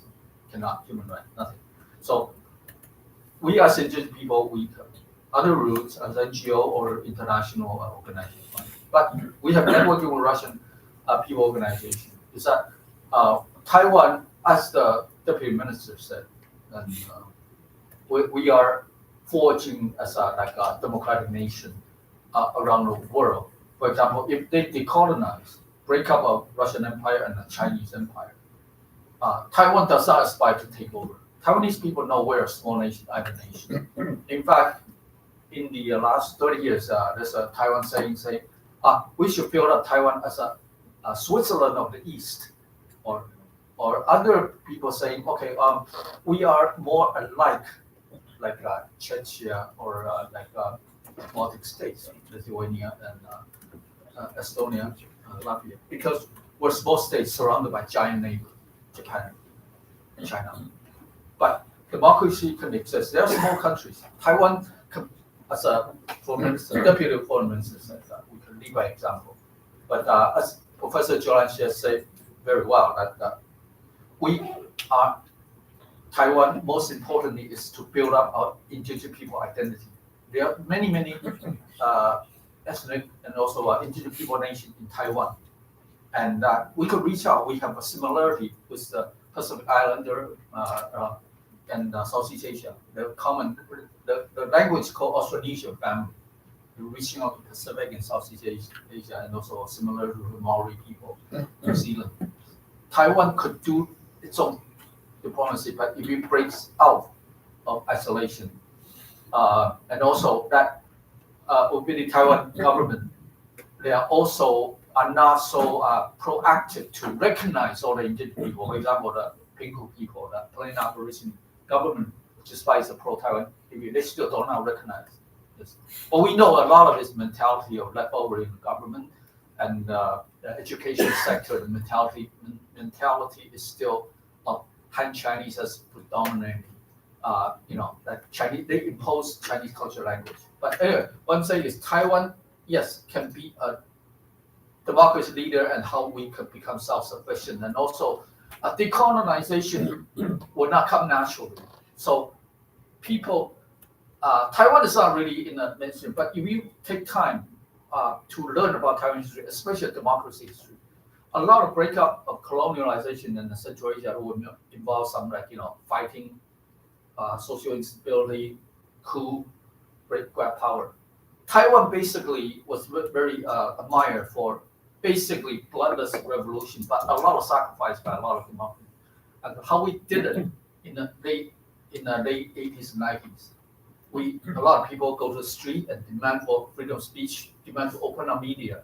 When the media, plenty doesn't open, we grab and we use open airway. We run out underground radio or hydro radio. We use that radio every day, 24 hours. There are like 20 stations all around Taiwan. And we talk about Taiwan history, we're not Chinese and all kind of people.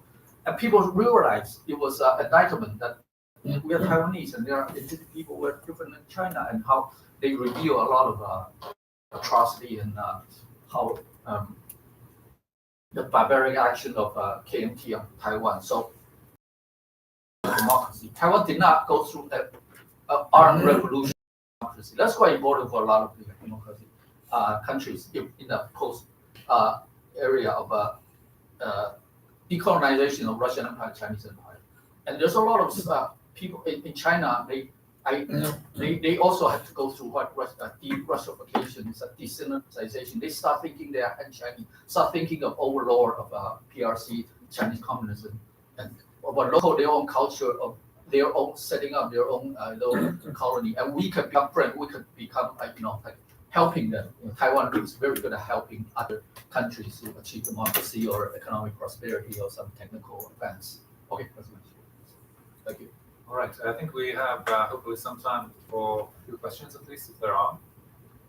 Because, yes, does anybody have any questions or comments, perhaps also to this last question, whether decolonial processes in Russia could somehow impact what's happening or what would happen in China? Please, Sandra.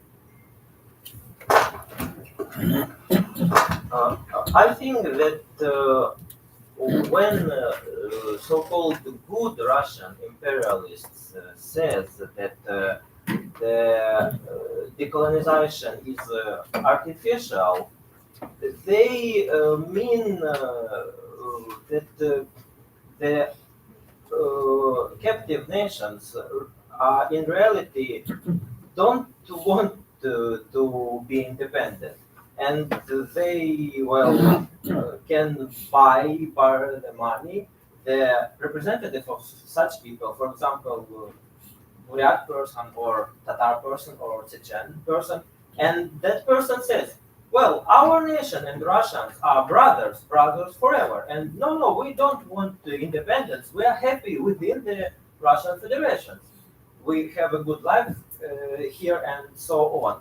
And in reality, Russian propaganda says such things.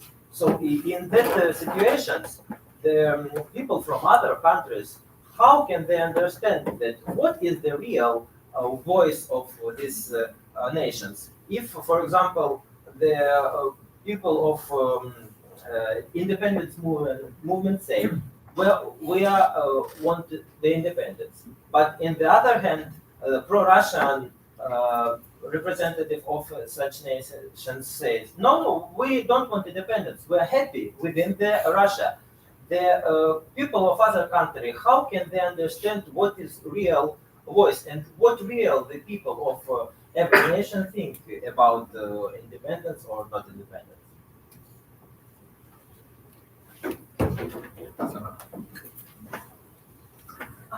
Thank you. I would like to ask a systemic question, taking into account that two powers, namely the Russian Federation and the PRC, are both members of the UN Security Council, and their power is obvious. How effective is, how do you assess the effectiveness of current international system in defense of indigenous people still living there in both Russian Federation and on international forum? Is their voice now heard loud, or what kind of channels there are to communicate their needs, their requests, their complaints.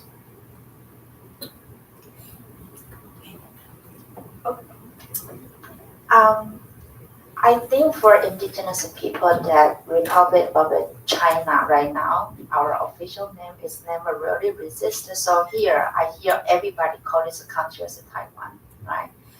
And so for the UN, I know China and Russia is a part of the Security Council. So when Taiwan it doesn't matter you want to apply as a new member or return, and never really success because there is always shipping return.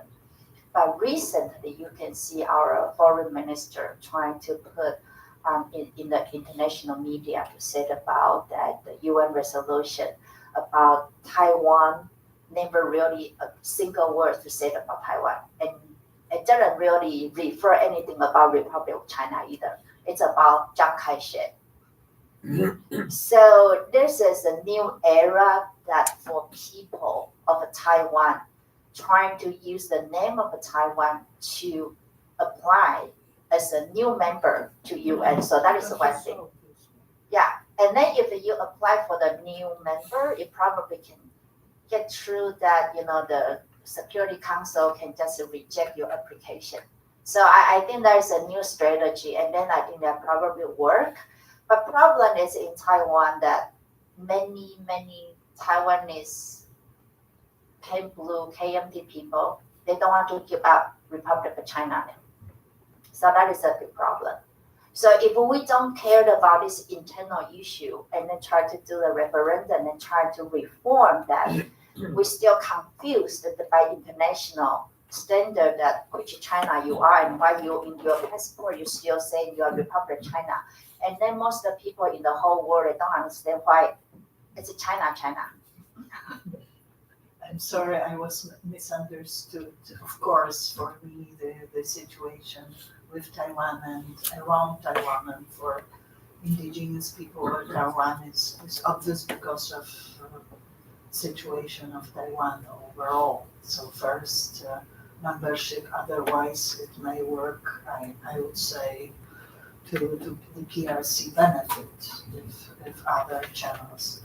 I mean, with this question, I mean Russian Federation and the PRC only because, well, the Taiwan's situation is much more complicated for diplomatic constraints. So it's a question that what are the opportunities for indigenous peoples from respectively PRC and Russian Federation to make their voice heard at the United Nations? Yeah. Well, the answer to that is actually quite simple. For indigenous peoples of PRC, the opportunity is almost zero because China itself does not recognize any indigenous peoples.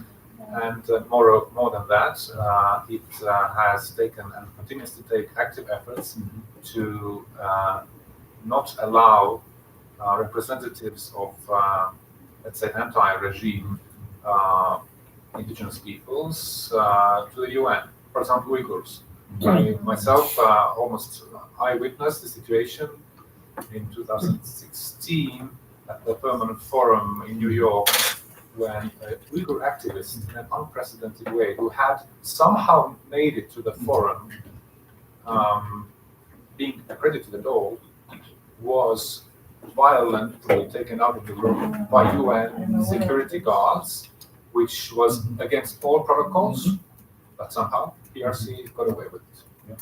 This was followed by very active protests by indigenous peoples from the rest of the world, so much so that even some of them lost their accreditation to the forum. So it was a scandal.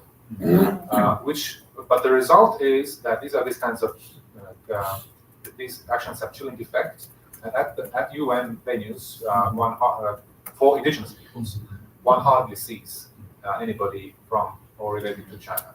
And with IPs of Russia, the situation is, as I also previously said, that mostly, historically, representatives of Russia's indigenous peoples have been sent there as part of official delegations of the Russian Federation, meaning that they are basically just speaking what they're told to say. And only in recent years we have started to see more oppositionist, independent delegates, and hopefully this is a trend that is continuing.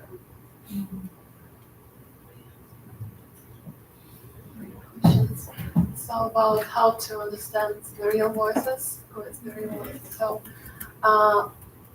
try to ask good Russians about Russian colonization. Do they recognize Russian colonization? They will tell you for sure. There is no Russian colonization. They deny it. This is the answer, because we now in Ukraine we can see what is the Russian colonization, how it looks, right?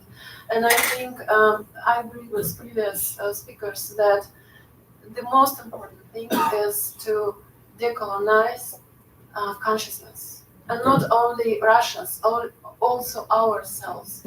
And for sure, there is time for Russians to recognize and to understand the full, enormity, monstrosity of their heritage, legacy as colonizers. Thank you. Imagine that the UN Deputy Secretary General responsible for combating terrorism is Russian.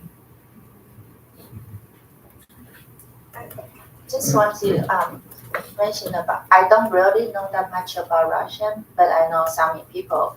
But in terms of indigenous people in China, definitely they are indigenous people, but it's just Chinese government don't recognize them. So during year 2007, when the UN Declaration of Indigenous Rights passed, there's 4 countries vote no, right? So it's the United States and New Zealand, Canada, and Australia. Those 4 countries that we see is the most advanced indigenous rights. China voted yes, but they put a note saying that this is nothing dealing with us, because in my country we don't have any indigenous people. They make that statement there, and even right now that statement valid. They never recognize they have indigenous people, and even in China, their minority ethnic group under 56 group, it's Taiwan high mountain peoples. We don't even use that term at all, but they put us as under their category as minority ethnic. So I think for me, China is hopeless, and if one day China is going to colonize Taiwan or invading Taiwan and everything, I think, like you said, that Taiwanese indigenous people will be genocided. And that is no doubt about that. Maintain our sovereignty and then to work as a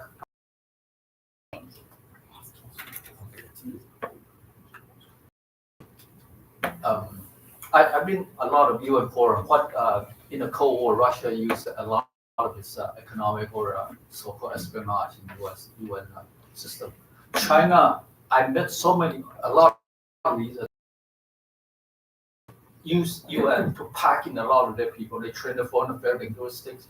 Also, I registered a lot of secretariat, UN agency. China packs in their own people, secretariat.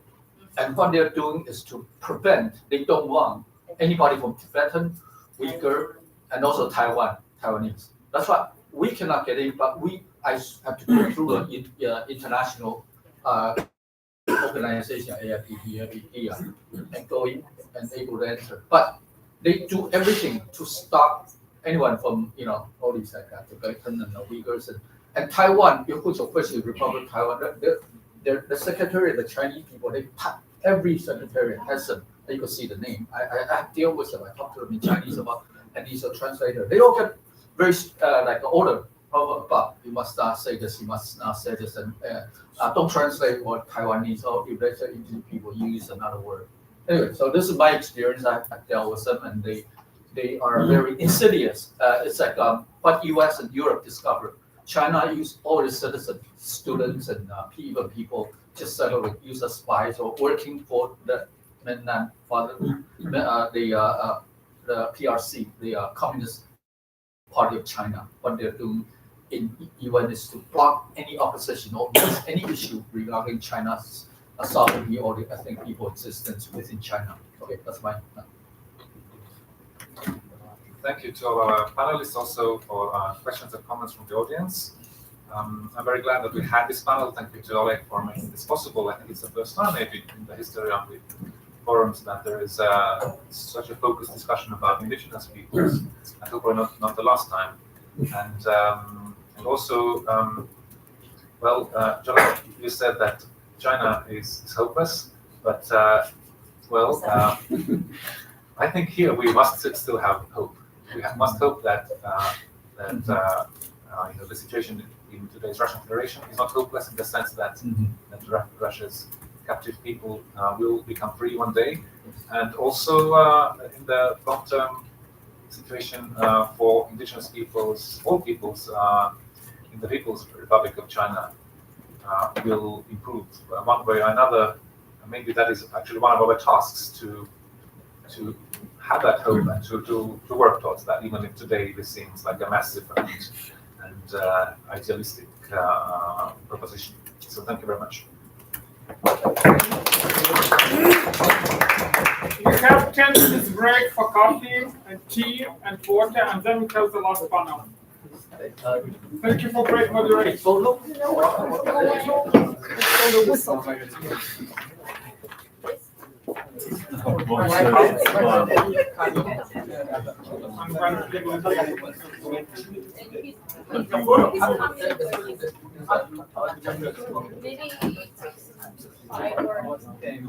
We have 10 minutes for break, so it's very good that we delayed now. If you want delayed, you want.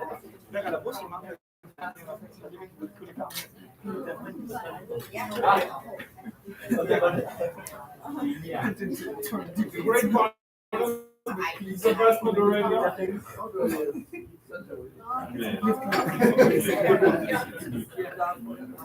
So what this panel say, not make the personal again, but they call Russia and China.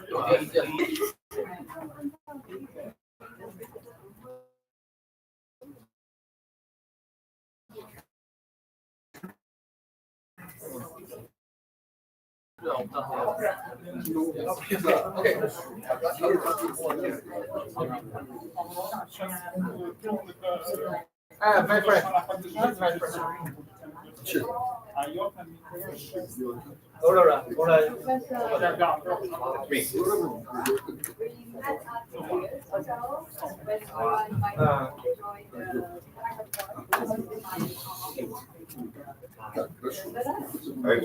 Yeah, I do a lot of talks.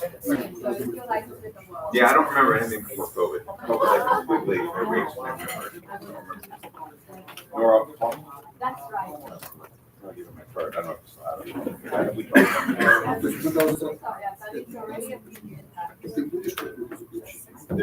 Are you the prospect? Yeah, okay, that's right. I remember. Yeah. That was the one when I met Fred. Right? It was like something thing for sort of like moderate conservative American. Right?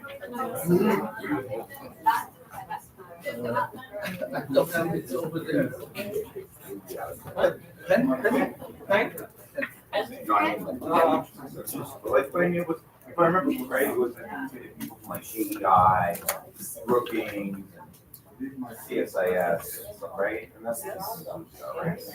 I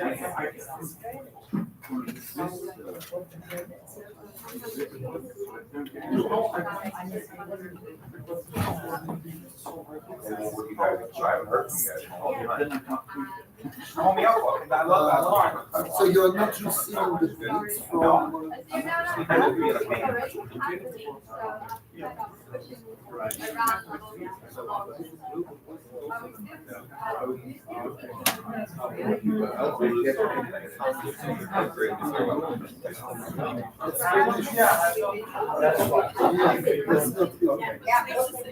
Oh, Yeah, well, all the actions for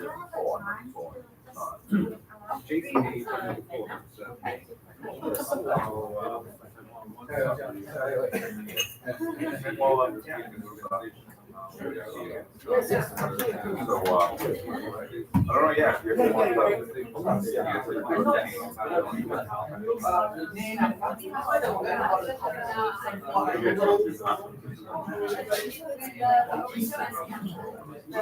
It's raining.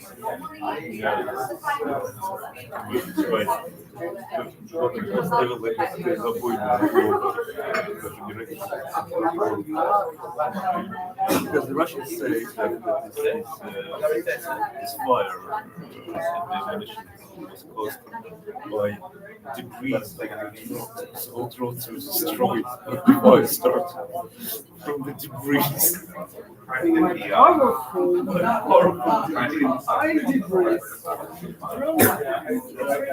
it's actually really good.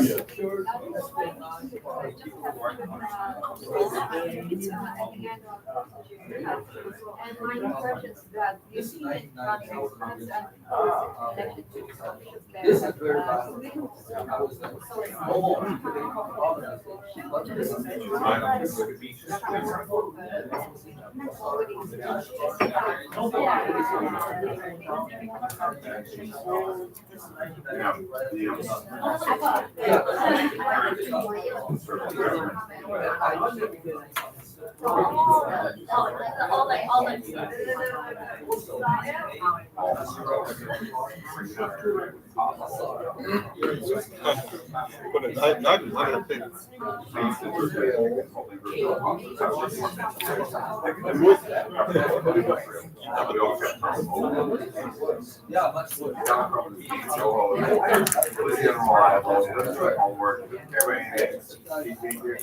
Women and fame and money. You know anything about nuclear weapons? All the eggs in one basket.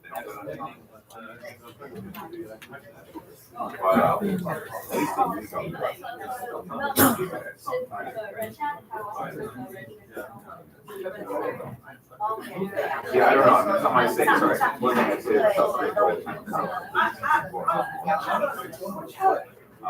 I always call it, and I say, Rart must help us one. That's the answer. South Korea's having a really, really hard time processing the fact that the United States is expecting an alliance with South Korea to be part of a larger structure in East Asia. Because they really want it to completely siloed, bilateral, especially South Korean left. They don't want that. Anything to do with bilateral. They want to be all. They want to export all these things. They just want to export car parts to Russia. China, right? And they just don't. They're just uselessly running that.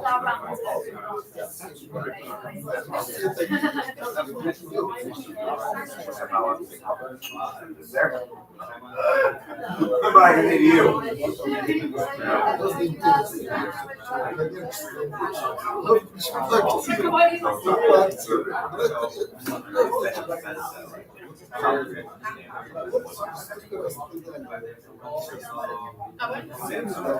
Something I am going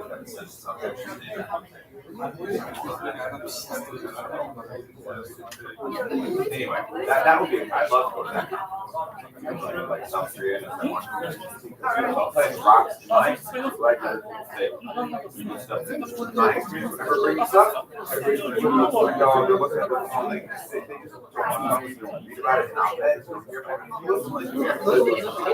We're like terrified when you hear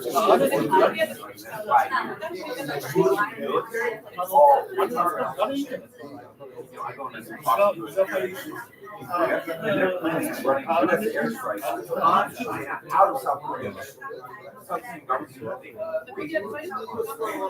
Yeah, and that's where we're going. We're gearing up. That's why we're pushing you guys. Because we think Female back in the military and rocks are blind. You don't talk about this, you don't mention it. That's really good. If you guys want to do some great, that would be awesome. what the hell are the rocks gonna do for? Because I think right now they think they can just be switched over to World War II. And just cover this. Sorry.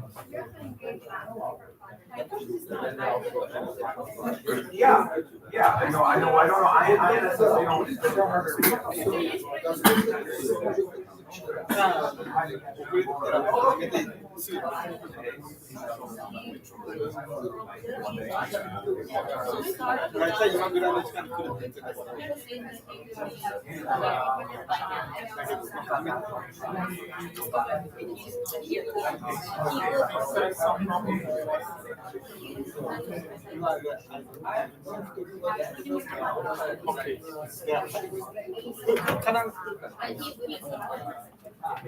when you talk to the people, Haida is kind of hawkish. So they probably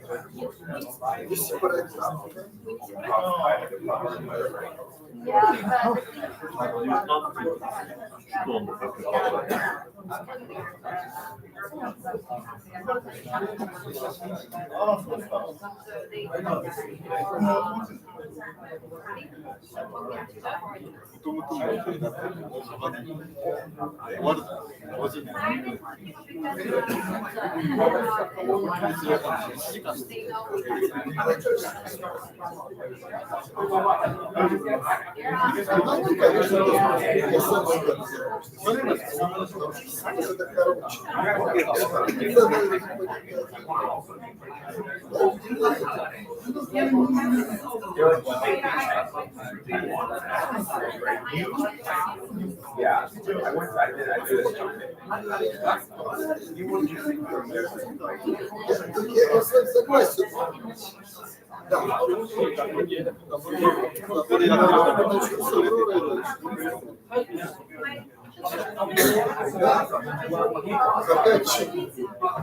Perhaps we start our last. Are you speaking on the panel? Yes, because it is quite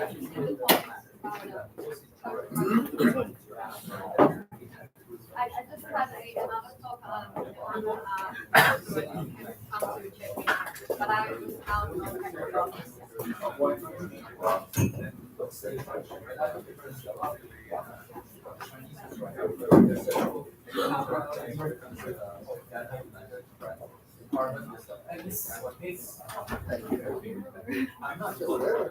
You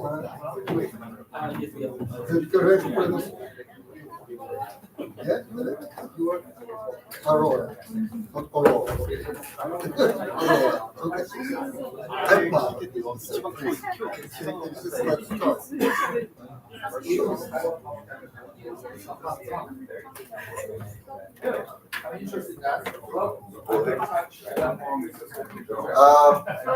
Please take your seats. We're gonna start. We don't have much time. Just us. Yeah. You want to move us? You see? Yes, but he is. Okay. Good evening, everyone. My name is Pavel Ivlev. I will be just moderating this panel. So let me introduce the speakers. It's Aurora Chan. And she is East Asia coordinator at the International Tibet Network and a member of Taiwan Stands with Ukraine. And on my right side, we have Yuta Miyakoshi, who is a researcher in Karafuta history, and Karafuta is Sakhalin, for those who don't know. So we're gonna have one more speaker, but he is coming late. Dr. Chen Young Sen. So I hope he will join us. And we don't have much time. Oleg instructed me that we should finish in 35 minutes. So let me give the word to Aurora. Thank you so much. I'm really glad to be here. Thank you, Oleg, for organizing everything and inviting me. Just wanted to give a bit of background. I work for a Tibetan NGO, but I am Taiwanese, and I also currently do Palestinian and Ukrainian organizing in Taipei.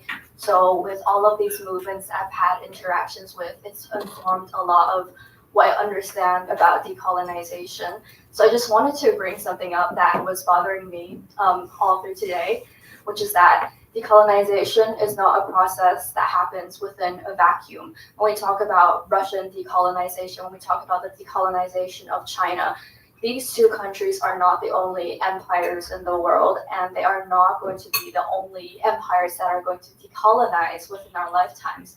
And speaking of this, I think this also gives us space to reflect upon our own movements, to be critical of our own movements, because Taiwan, the Republic of China, is a settler colonial state. Japan has its colonial history, and a lot of the nation states that our governments are very friendly with, such as the US, are themselves genociders and colonizers. So just wanted to put that out there, that decolonization should happen for all oppressed peoples. Because today's topic is supposed to be more on Russia-China cooperation, I'm going to try to narrow my focus onto that. But I guess to get started, because of the work that I do, I've noticed a lot, especially since the beginning of the full-scale invasion of Ukraine, that Russian and Chinese imperialisms share a lot of similarities in the language that they use to talk about their to talk about the colonized peoples, like the peoples under occupation. So in China, we have Tibetans, we have Uyghurs, we have Southern Mongolians. In Russia, we have I think it's been brought up many times, like the Bashkir, Tatar, Sakha, Buryat. And the thing about how Russia and China talks about these different ethnic groups is that they love to conjure this image of, we're one big family. We've been together since antiquity. We're brotherly nations. We're the same culture. We're the same people. Literally, I know that Russia loves to use Ruski Mir, and China loves to say 中华民族伟大复兴. All of these are basically ethno-nationalism of the dominant ethnicity. So in Russia, ethnic Russians, and in China, ethnic Han Chinese. So in all of these settled places, such as Tibet, you see cultural genocide happening right as we speak, right? Russia and China, they both implement similar language policies to eradicate indigenous languages and to slowly kind of take apart cultural structures, historical structures, to assimilate all of these different nations into one. And so moving on to, I guess, talking about Taiwan, bringing Taiwan into the picture, because I am Taiwanese. What I've seen, just being in the work that I do, is that China, when it comes to Ukraine, China effectively supports Russian war efforts in Ukraine, even though, diplomatically, rhetorically, they try very hard to toe the line. And as for Russia, the way Russia talks about Taiwan, just earlier this year, the Russian Foreign Minister Lavrov said that Taiwan is a part of China, which is, not a surprising thing for a colonizer to say. And another thing that I guess you can say that Russia, and there's an overlap in the Russian colonial space and the Chinese colonial space, is treatment, the Uyghur genocide, basically, because we say the Uyghur genocide, but this genocide extends to other Kazakhs in China, and I've seen that this has impacted actually Central Asian countries as well. For last year, I had a friend in Kazakhstan who was trying to organize a film festival about Uyghurs, which was canceled due to police involvement. So where that pressure comes from, I'll let you guys decide. But see that transnational, what's that term? This oppression, transnational oppression, repression happens everywhere, and the China and Central Asia is quite clear to me. in terms of formal channels of cooperation, there's a lot of institutions now that are basically projects that of collaboration between China and Russia. So you have BRICS, you have I guess like the CSTO, SCO, these things, Belt and Road Initiative that are effectively neo-colonial projects if you really go into it. And this, like, they also have this similar neo-colonial presence in African countries. So both Russia and China, though China now more like China now, I think has more influence in Africa because they have more money, I guess. But they build infrastructures in African nations and kind of trap them into this diplomacy where the African nations, the locals, are dependent on them for resources, and then like they can set expectations from local peoples, and so kind of basically extend their influence into these countries.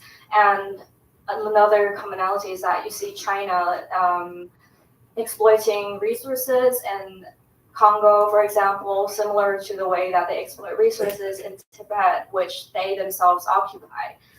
Another impact of Russian and Chinese cooperation in this conversation, I think, that I very acutely experience is the idea that the world is simply binary, that there is a new Cold War and that it is the powers of the West versus the non-Western countries. And so in doing so, China and Russia both are very good at co-opting the language of decolonization itself, despite themselves being colonizers. You see Chinese officials, Russian officials love to use whataboutism when asked about human rights abuses within their own borders. They'll be so if you ask a Chinese official about Uyghurs and the genocide, they might say something like they'll deflect and then they'll bring it back to the U.S. and Canada and the genocides that have happened there as well. This kind of whataboutism is very, very common in these spaces. And another thing that I unfortunately have also observed is that because of the collective trauma of the global South, who have experienced Western colonialism so acutely, it is very easy for China and Russia to, again, weaponize this rhetoric of decolonization to say that we are your friends and we are here to help you oppose Western imperialism, to help you oppose the U.S. colonial empire, to oppose NATO interventionism. And this is the exact same kind of rhetoric that has been used to talk about Ukraine and the full-scale invasion of Ukraine. So what's very interesting that I've actually seen, like this pipeline where disinformation about the Ukraine war, narratives about the Ukraine war will be born, I guess, in Russian state-affiliated media. So an example is that that Russia invaded Ukraine because of NATO, because NATO was trying to expand, and Russia is just doing this in self-defense. Or another very common one is that, oh, Russia invaded Ukraine because the U.S. is building bioweapons labs in Ukraine. And these exact same phrasings, these phrases, these narratives that are used in Russian media, like I've seen it in Sputnik, they get picked up by Chinese media, by Chinese state media. They're translated into Chinese, and then somehow Taiwanese media picks up on the Chinese media. And in Taiwan, most of like the Chinese narratives that get like adapted over generally comes from more pan-blue, pro-KMT, pro-Chinese content creators. So it's very interesting to see how, like, on some level, even though this is not explicit formal cooperation between Russia and China, it's implicit and it just happens naturally. Their discourses get tangled together, and they both try to expand their influences, I guess. I think I'm taking up too much time, so I'll just leave it there, but hopefully there will be questions and we can have a good conversation. Thank you, Aurora. Thank you. It's, you open up the whole new big piece of what we haven't discussed today before, and so very interesting. But without delay, let me give the word to Yuta, a researcher on Karafu.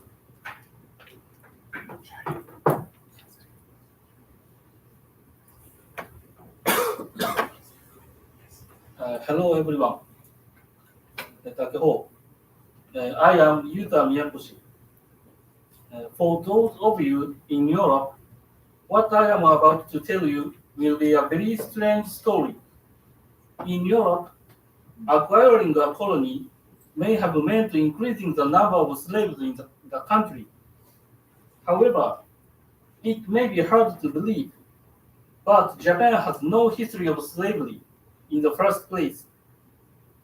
However, in the world in which Japan won the Sino-Japanese War, and in the historical context of the 19th century, the Western-centered world at the time when Japan acquired Taiwan, it was very meaningful for Japan to have Taiwan ceded from the mainland. However, even though Taiwan was originally, this was the polar opposite of Russian rule. In the end, Japan took care of Taiwanese not as slaves, but as family, as adopted children.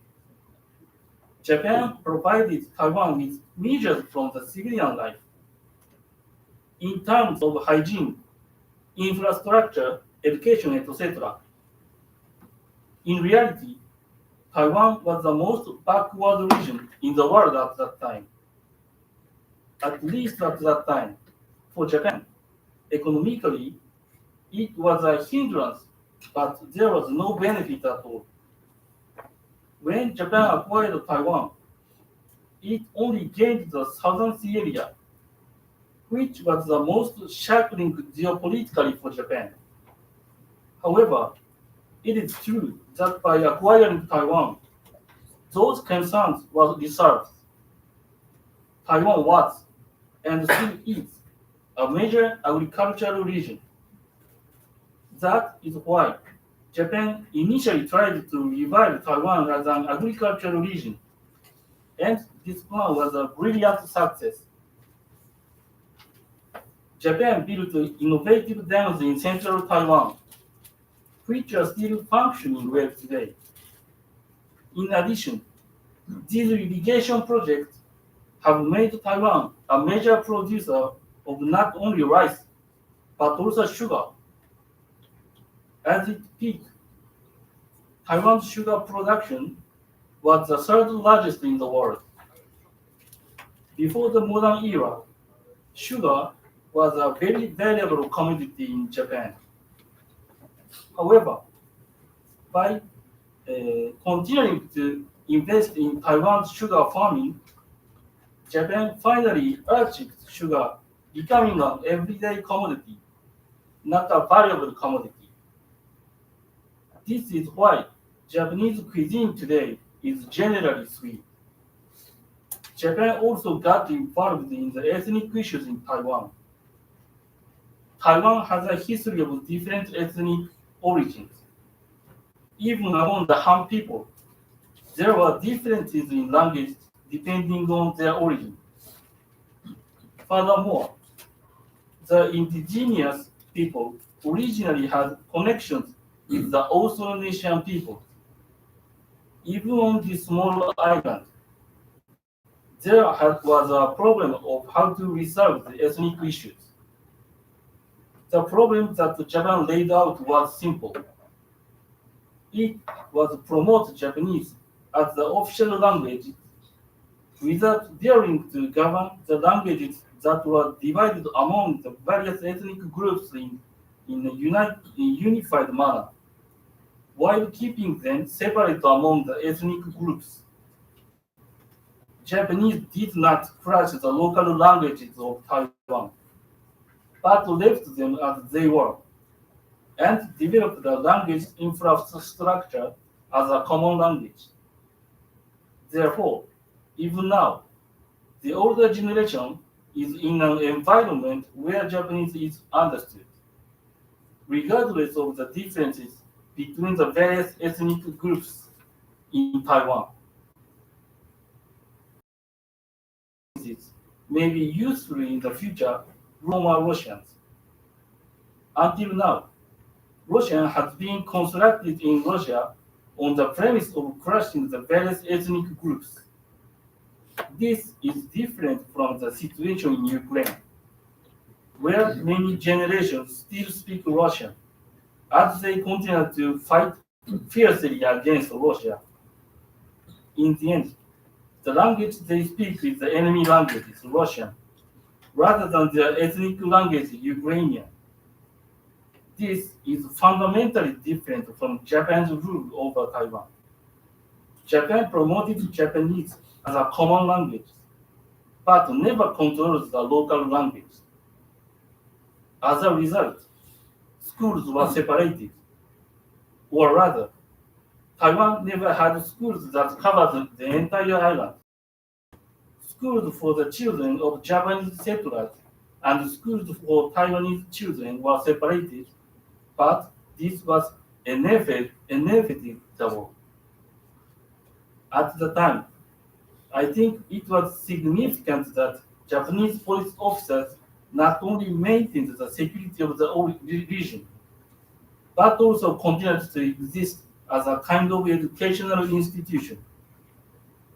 Japan's rule bore fruit, and Taiwan developed greatly after that. Today, there is no other country in Asia that can bring together and invite such European delegations, second only to Tokyo.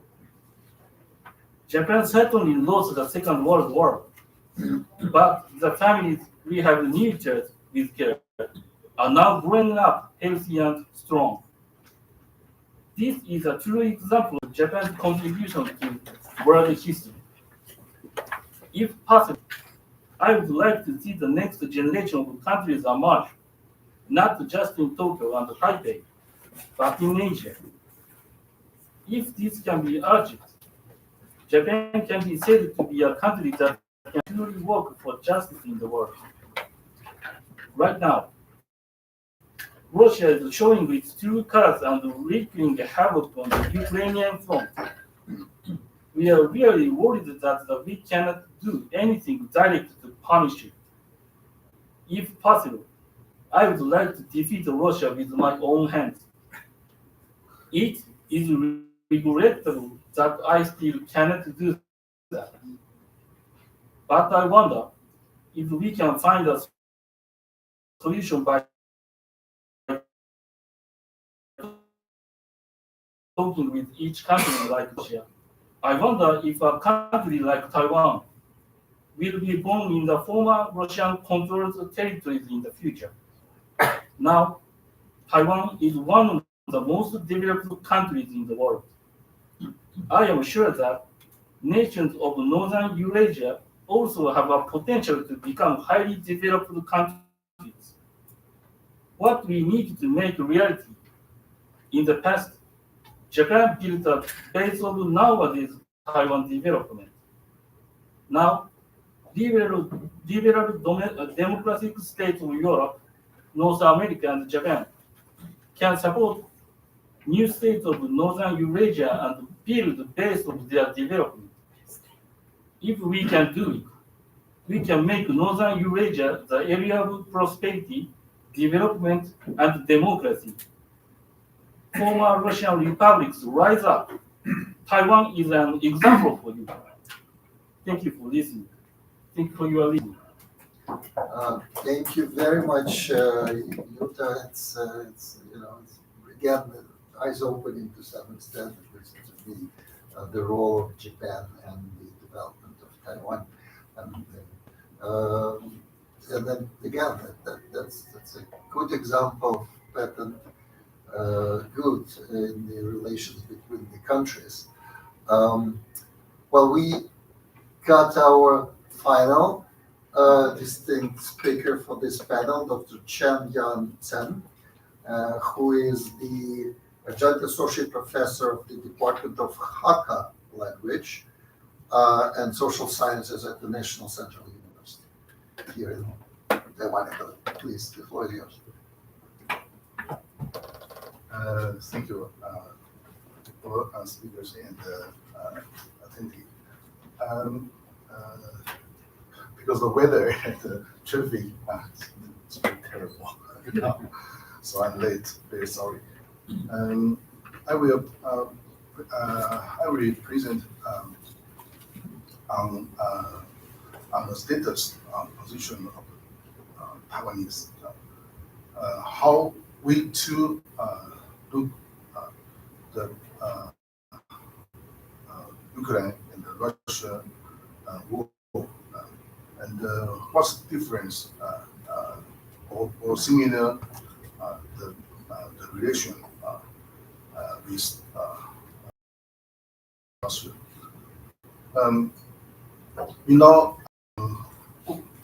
Ukraine is a sovereign state. So Russia attacked Ukraine. It constitutes the behavior of invasion. As we know, United Nations Charter declare that international conflicts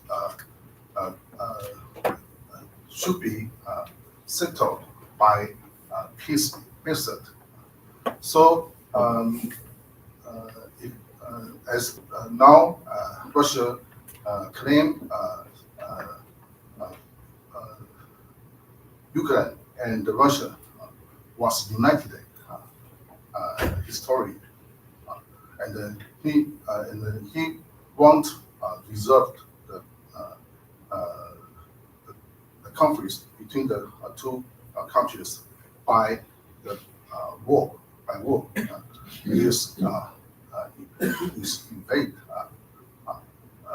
violate of the United Nations Charter, and all the now modern civilian international order. PRC, China, always claim Taiwan is part of China, and he claimed the resolution of 2758 of United Nations Assembly has resolved the Taiwan's international has resolved China's problem of representation in the United Nations. So PRC replaced ROC as the only one legitimate and legal China seat in the United Nations and all the international organizations. But Taiwan and China has divided more than 70 years. And Taiwan has its own foreign affairs capability, and Taiwan has its own constitutional order, jurisdiction, exclusive, and inclusive. So at least Taiwan is a political entity, at least.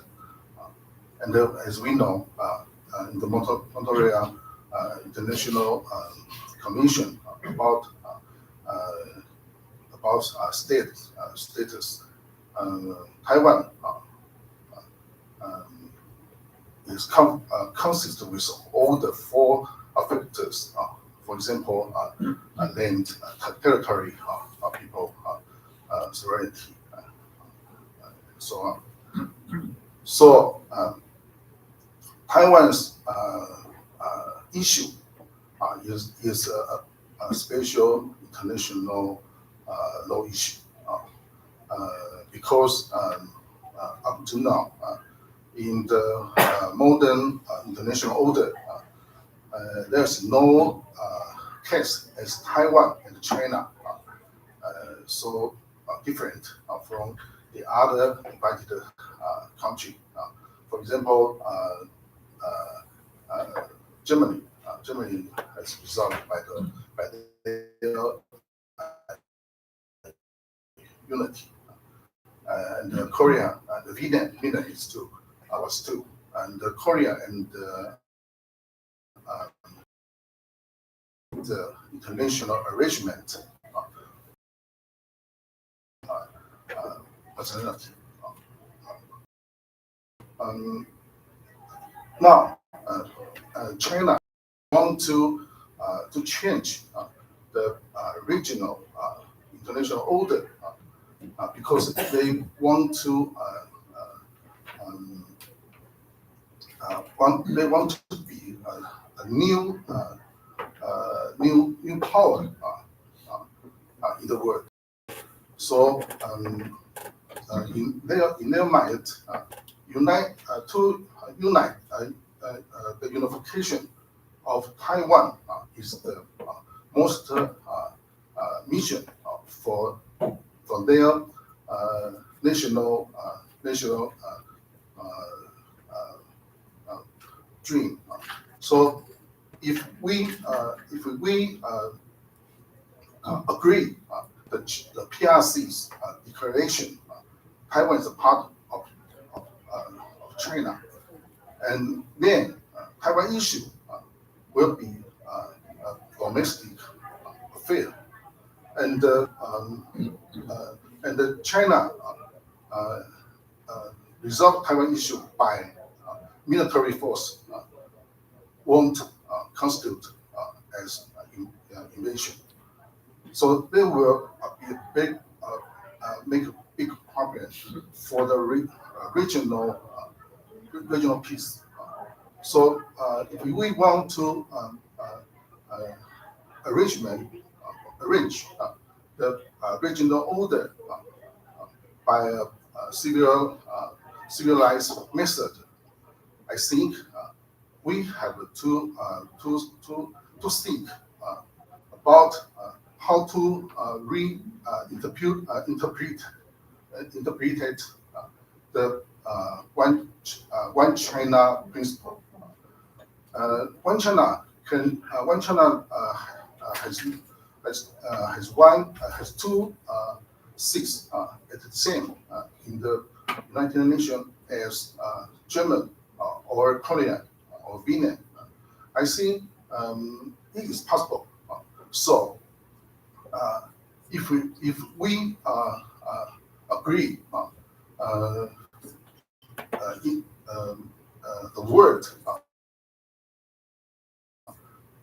the word order,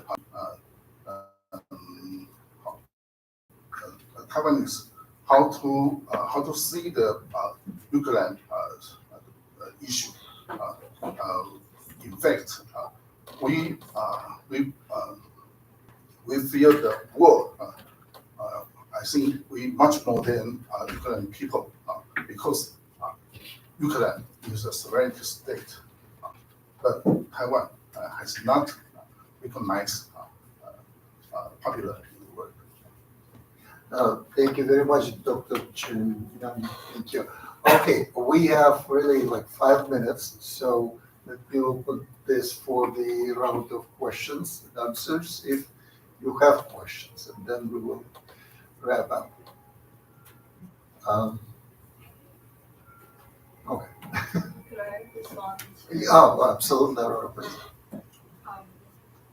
Thank you to my fellow panelists. Although I do want to say, with all due respect, Yuka-san, I felt that a lot of the language that you used around Taiwan just now was actually extremely colonial, extremely patronizing, and should be the kind of thing that we try not to do in spaces where discourse is supposed to be about decolonization. You use a lot of the tropes that like Russians use to say, oh, like, oh, we civilized these people, we gave them infrastructure. That's not true. I mean, Japanese, they built infrastructure in Taiwan, yes, but they have also massacred so many of our people, indigenous and otherwise. And the Japanese have also, they made my people change our names to Japanese. I think there's nothing more colonial than that, and that wasn't a good thing. So just wanted to put that out there that, like I said earlier, I think we need to be critical of our own movements, including our allies, and this is me trying to be very respectful about it, but thank you. Thank you. Well, I have to give the word to Yuta to respond if you please, Yuta. Use the mic, please. 要はたくさん人も死んだし、そうそう、だからロシアと同じ論理だっていうことを言われてるわけです。ああ、インフラを作ったとなんとかだと同じ論理じゃないかと。ああ、なるほど。いや、これ日本語で言う。いいですね。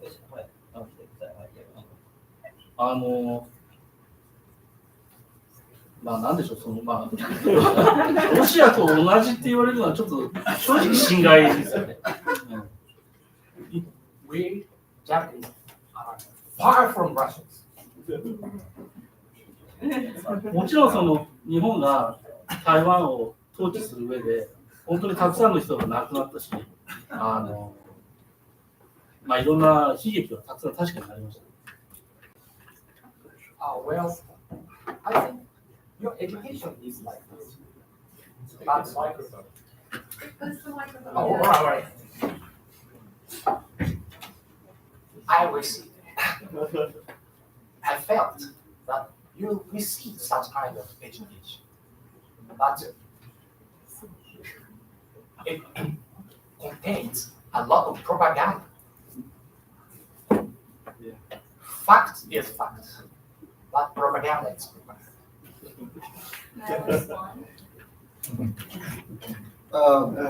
Well, I don't really know. Well, I think I have to stop this.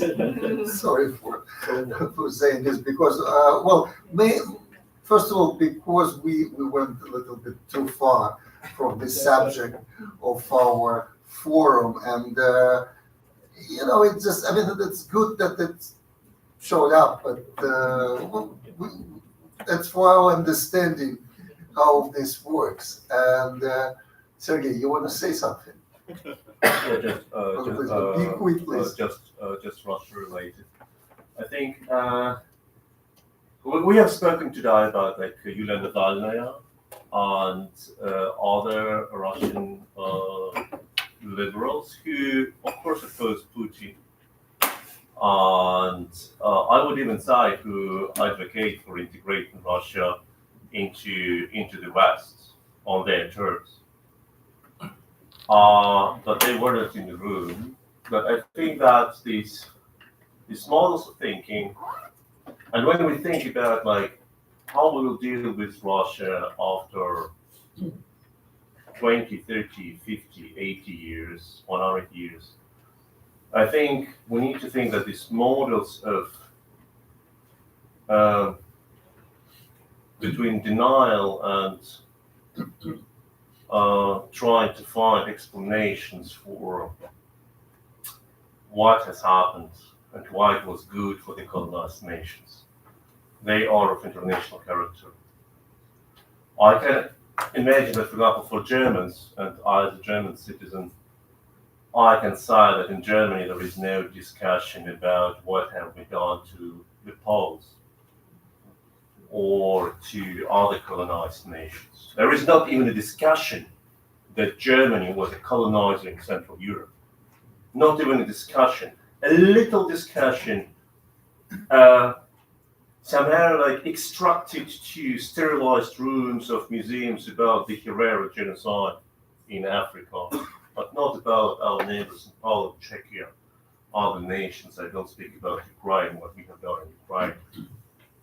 In Poland, with due all respect, there is very few discussion about. There is a lot of discussions what the Ukrainians have done to the Poles in Berlin massacre, but nothing against what the Poles did to Ukrainians. and we can see it in both political parties, in the peace and in the civilian, related the new government.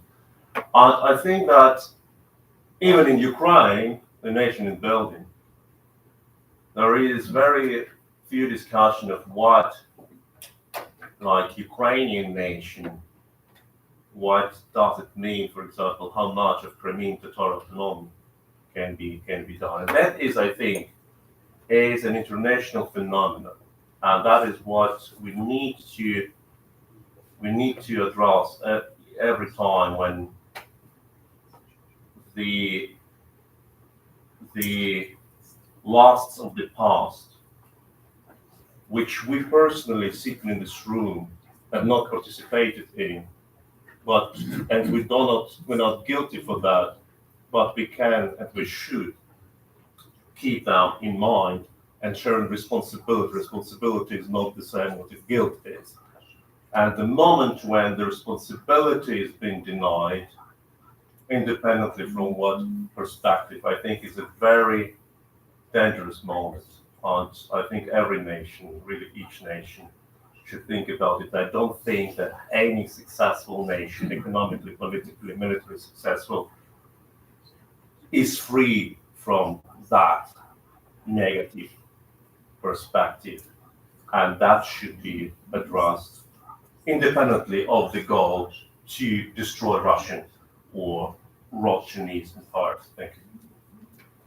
Thank you. Well, we are out of time completely. So Oleg told me that we have to finish. So, yeah. Okay. Well, so can I? Yeah, we have 5 minutes. We have 5 minutes. Okay. But please, really, let's switch the topic. Let's come back to our. Okay. It's very important because your Aurora. Yeah, I fully agree with you. I think as an example to contemporary Russians, every nation, or for what Sergei was saying, a member of any nation has to look at the past of their own nations and admit to periods of colonialism, imperialism. That's how you decolonize your own brain. And this is the most important example, I think, to every Russian. You have to go beyond the propaganda, and you're stuck in certain stereotypes. The way you show that you can coexist with other nations is if you admit to the past and stop doing the same thing over and over again, as we've witnessed in Ukraine. So I think these are very important points you make. Thank you, Janusz. Okay, do we have anyone else who wants to add to this really lively discussion? Okay. Well, on my side, to complete our today's very interesting discussions, we raised many topics, but I would like to say, first of all, that we should be very thankful to our hosts, to Taiwan, to this university, for letting us be here and speak here and learn new things. And also, I think it is important to underline the role which Taiwan already plays and will play in the thing which is the most important thing to us here, which is the victory of Ukraine, because that's the precondition of the freedom and victory of our national movements on the territory of Russia. So Taiwan is, for many of us, it was like probably the unknown thing that Taiwan is the world key supplier of semiconductors. And semiconductor, I just want to give you some technical detail, that's the key component, it's the heart of drones. For navigation, for positioning of drones, there's no less important thing that it's the most important thing, the semiconductor. So that's the help which Taiwan provides to Ukraine. And I'm sure there are many more other fields, but perhaps why we're even more thankful to Taiwan for hosting us because of this connection. So thank you everyone for this very lively, very fruitful, I believe, event, and I'm looking forward to the one in Ontario, no, in Ottawa, Canada, right? That's our expected next forum, and hope it will be the same positive and productive as this one. Thank you.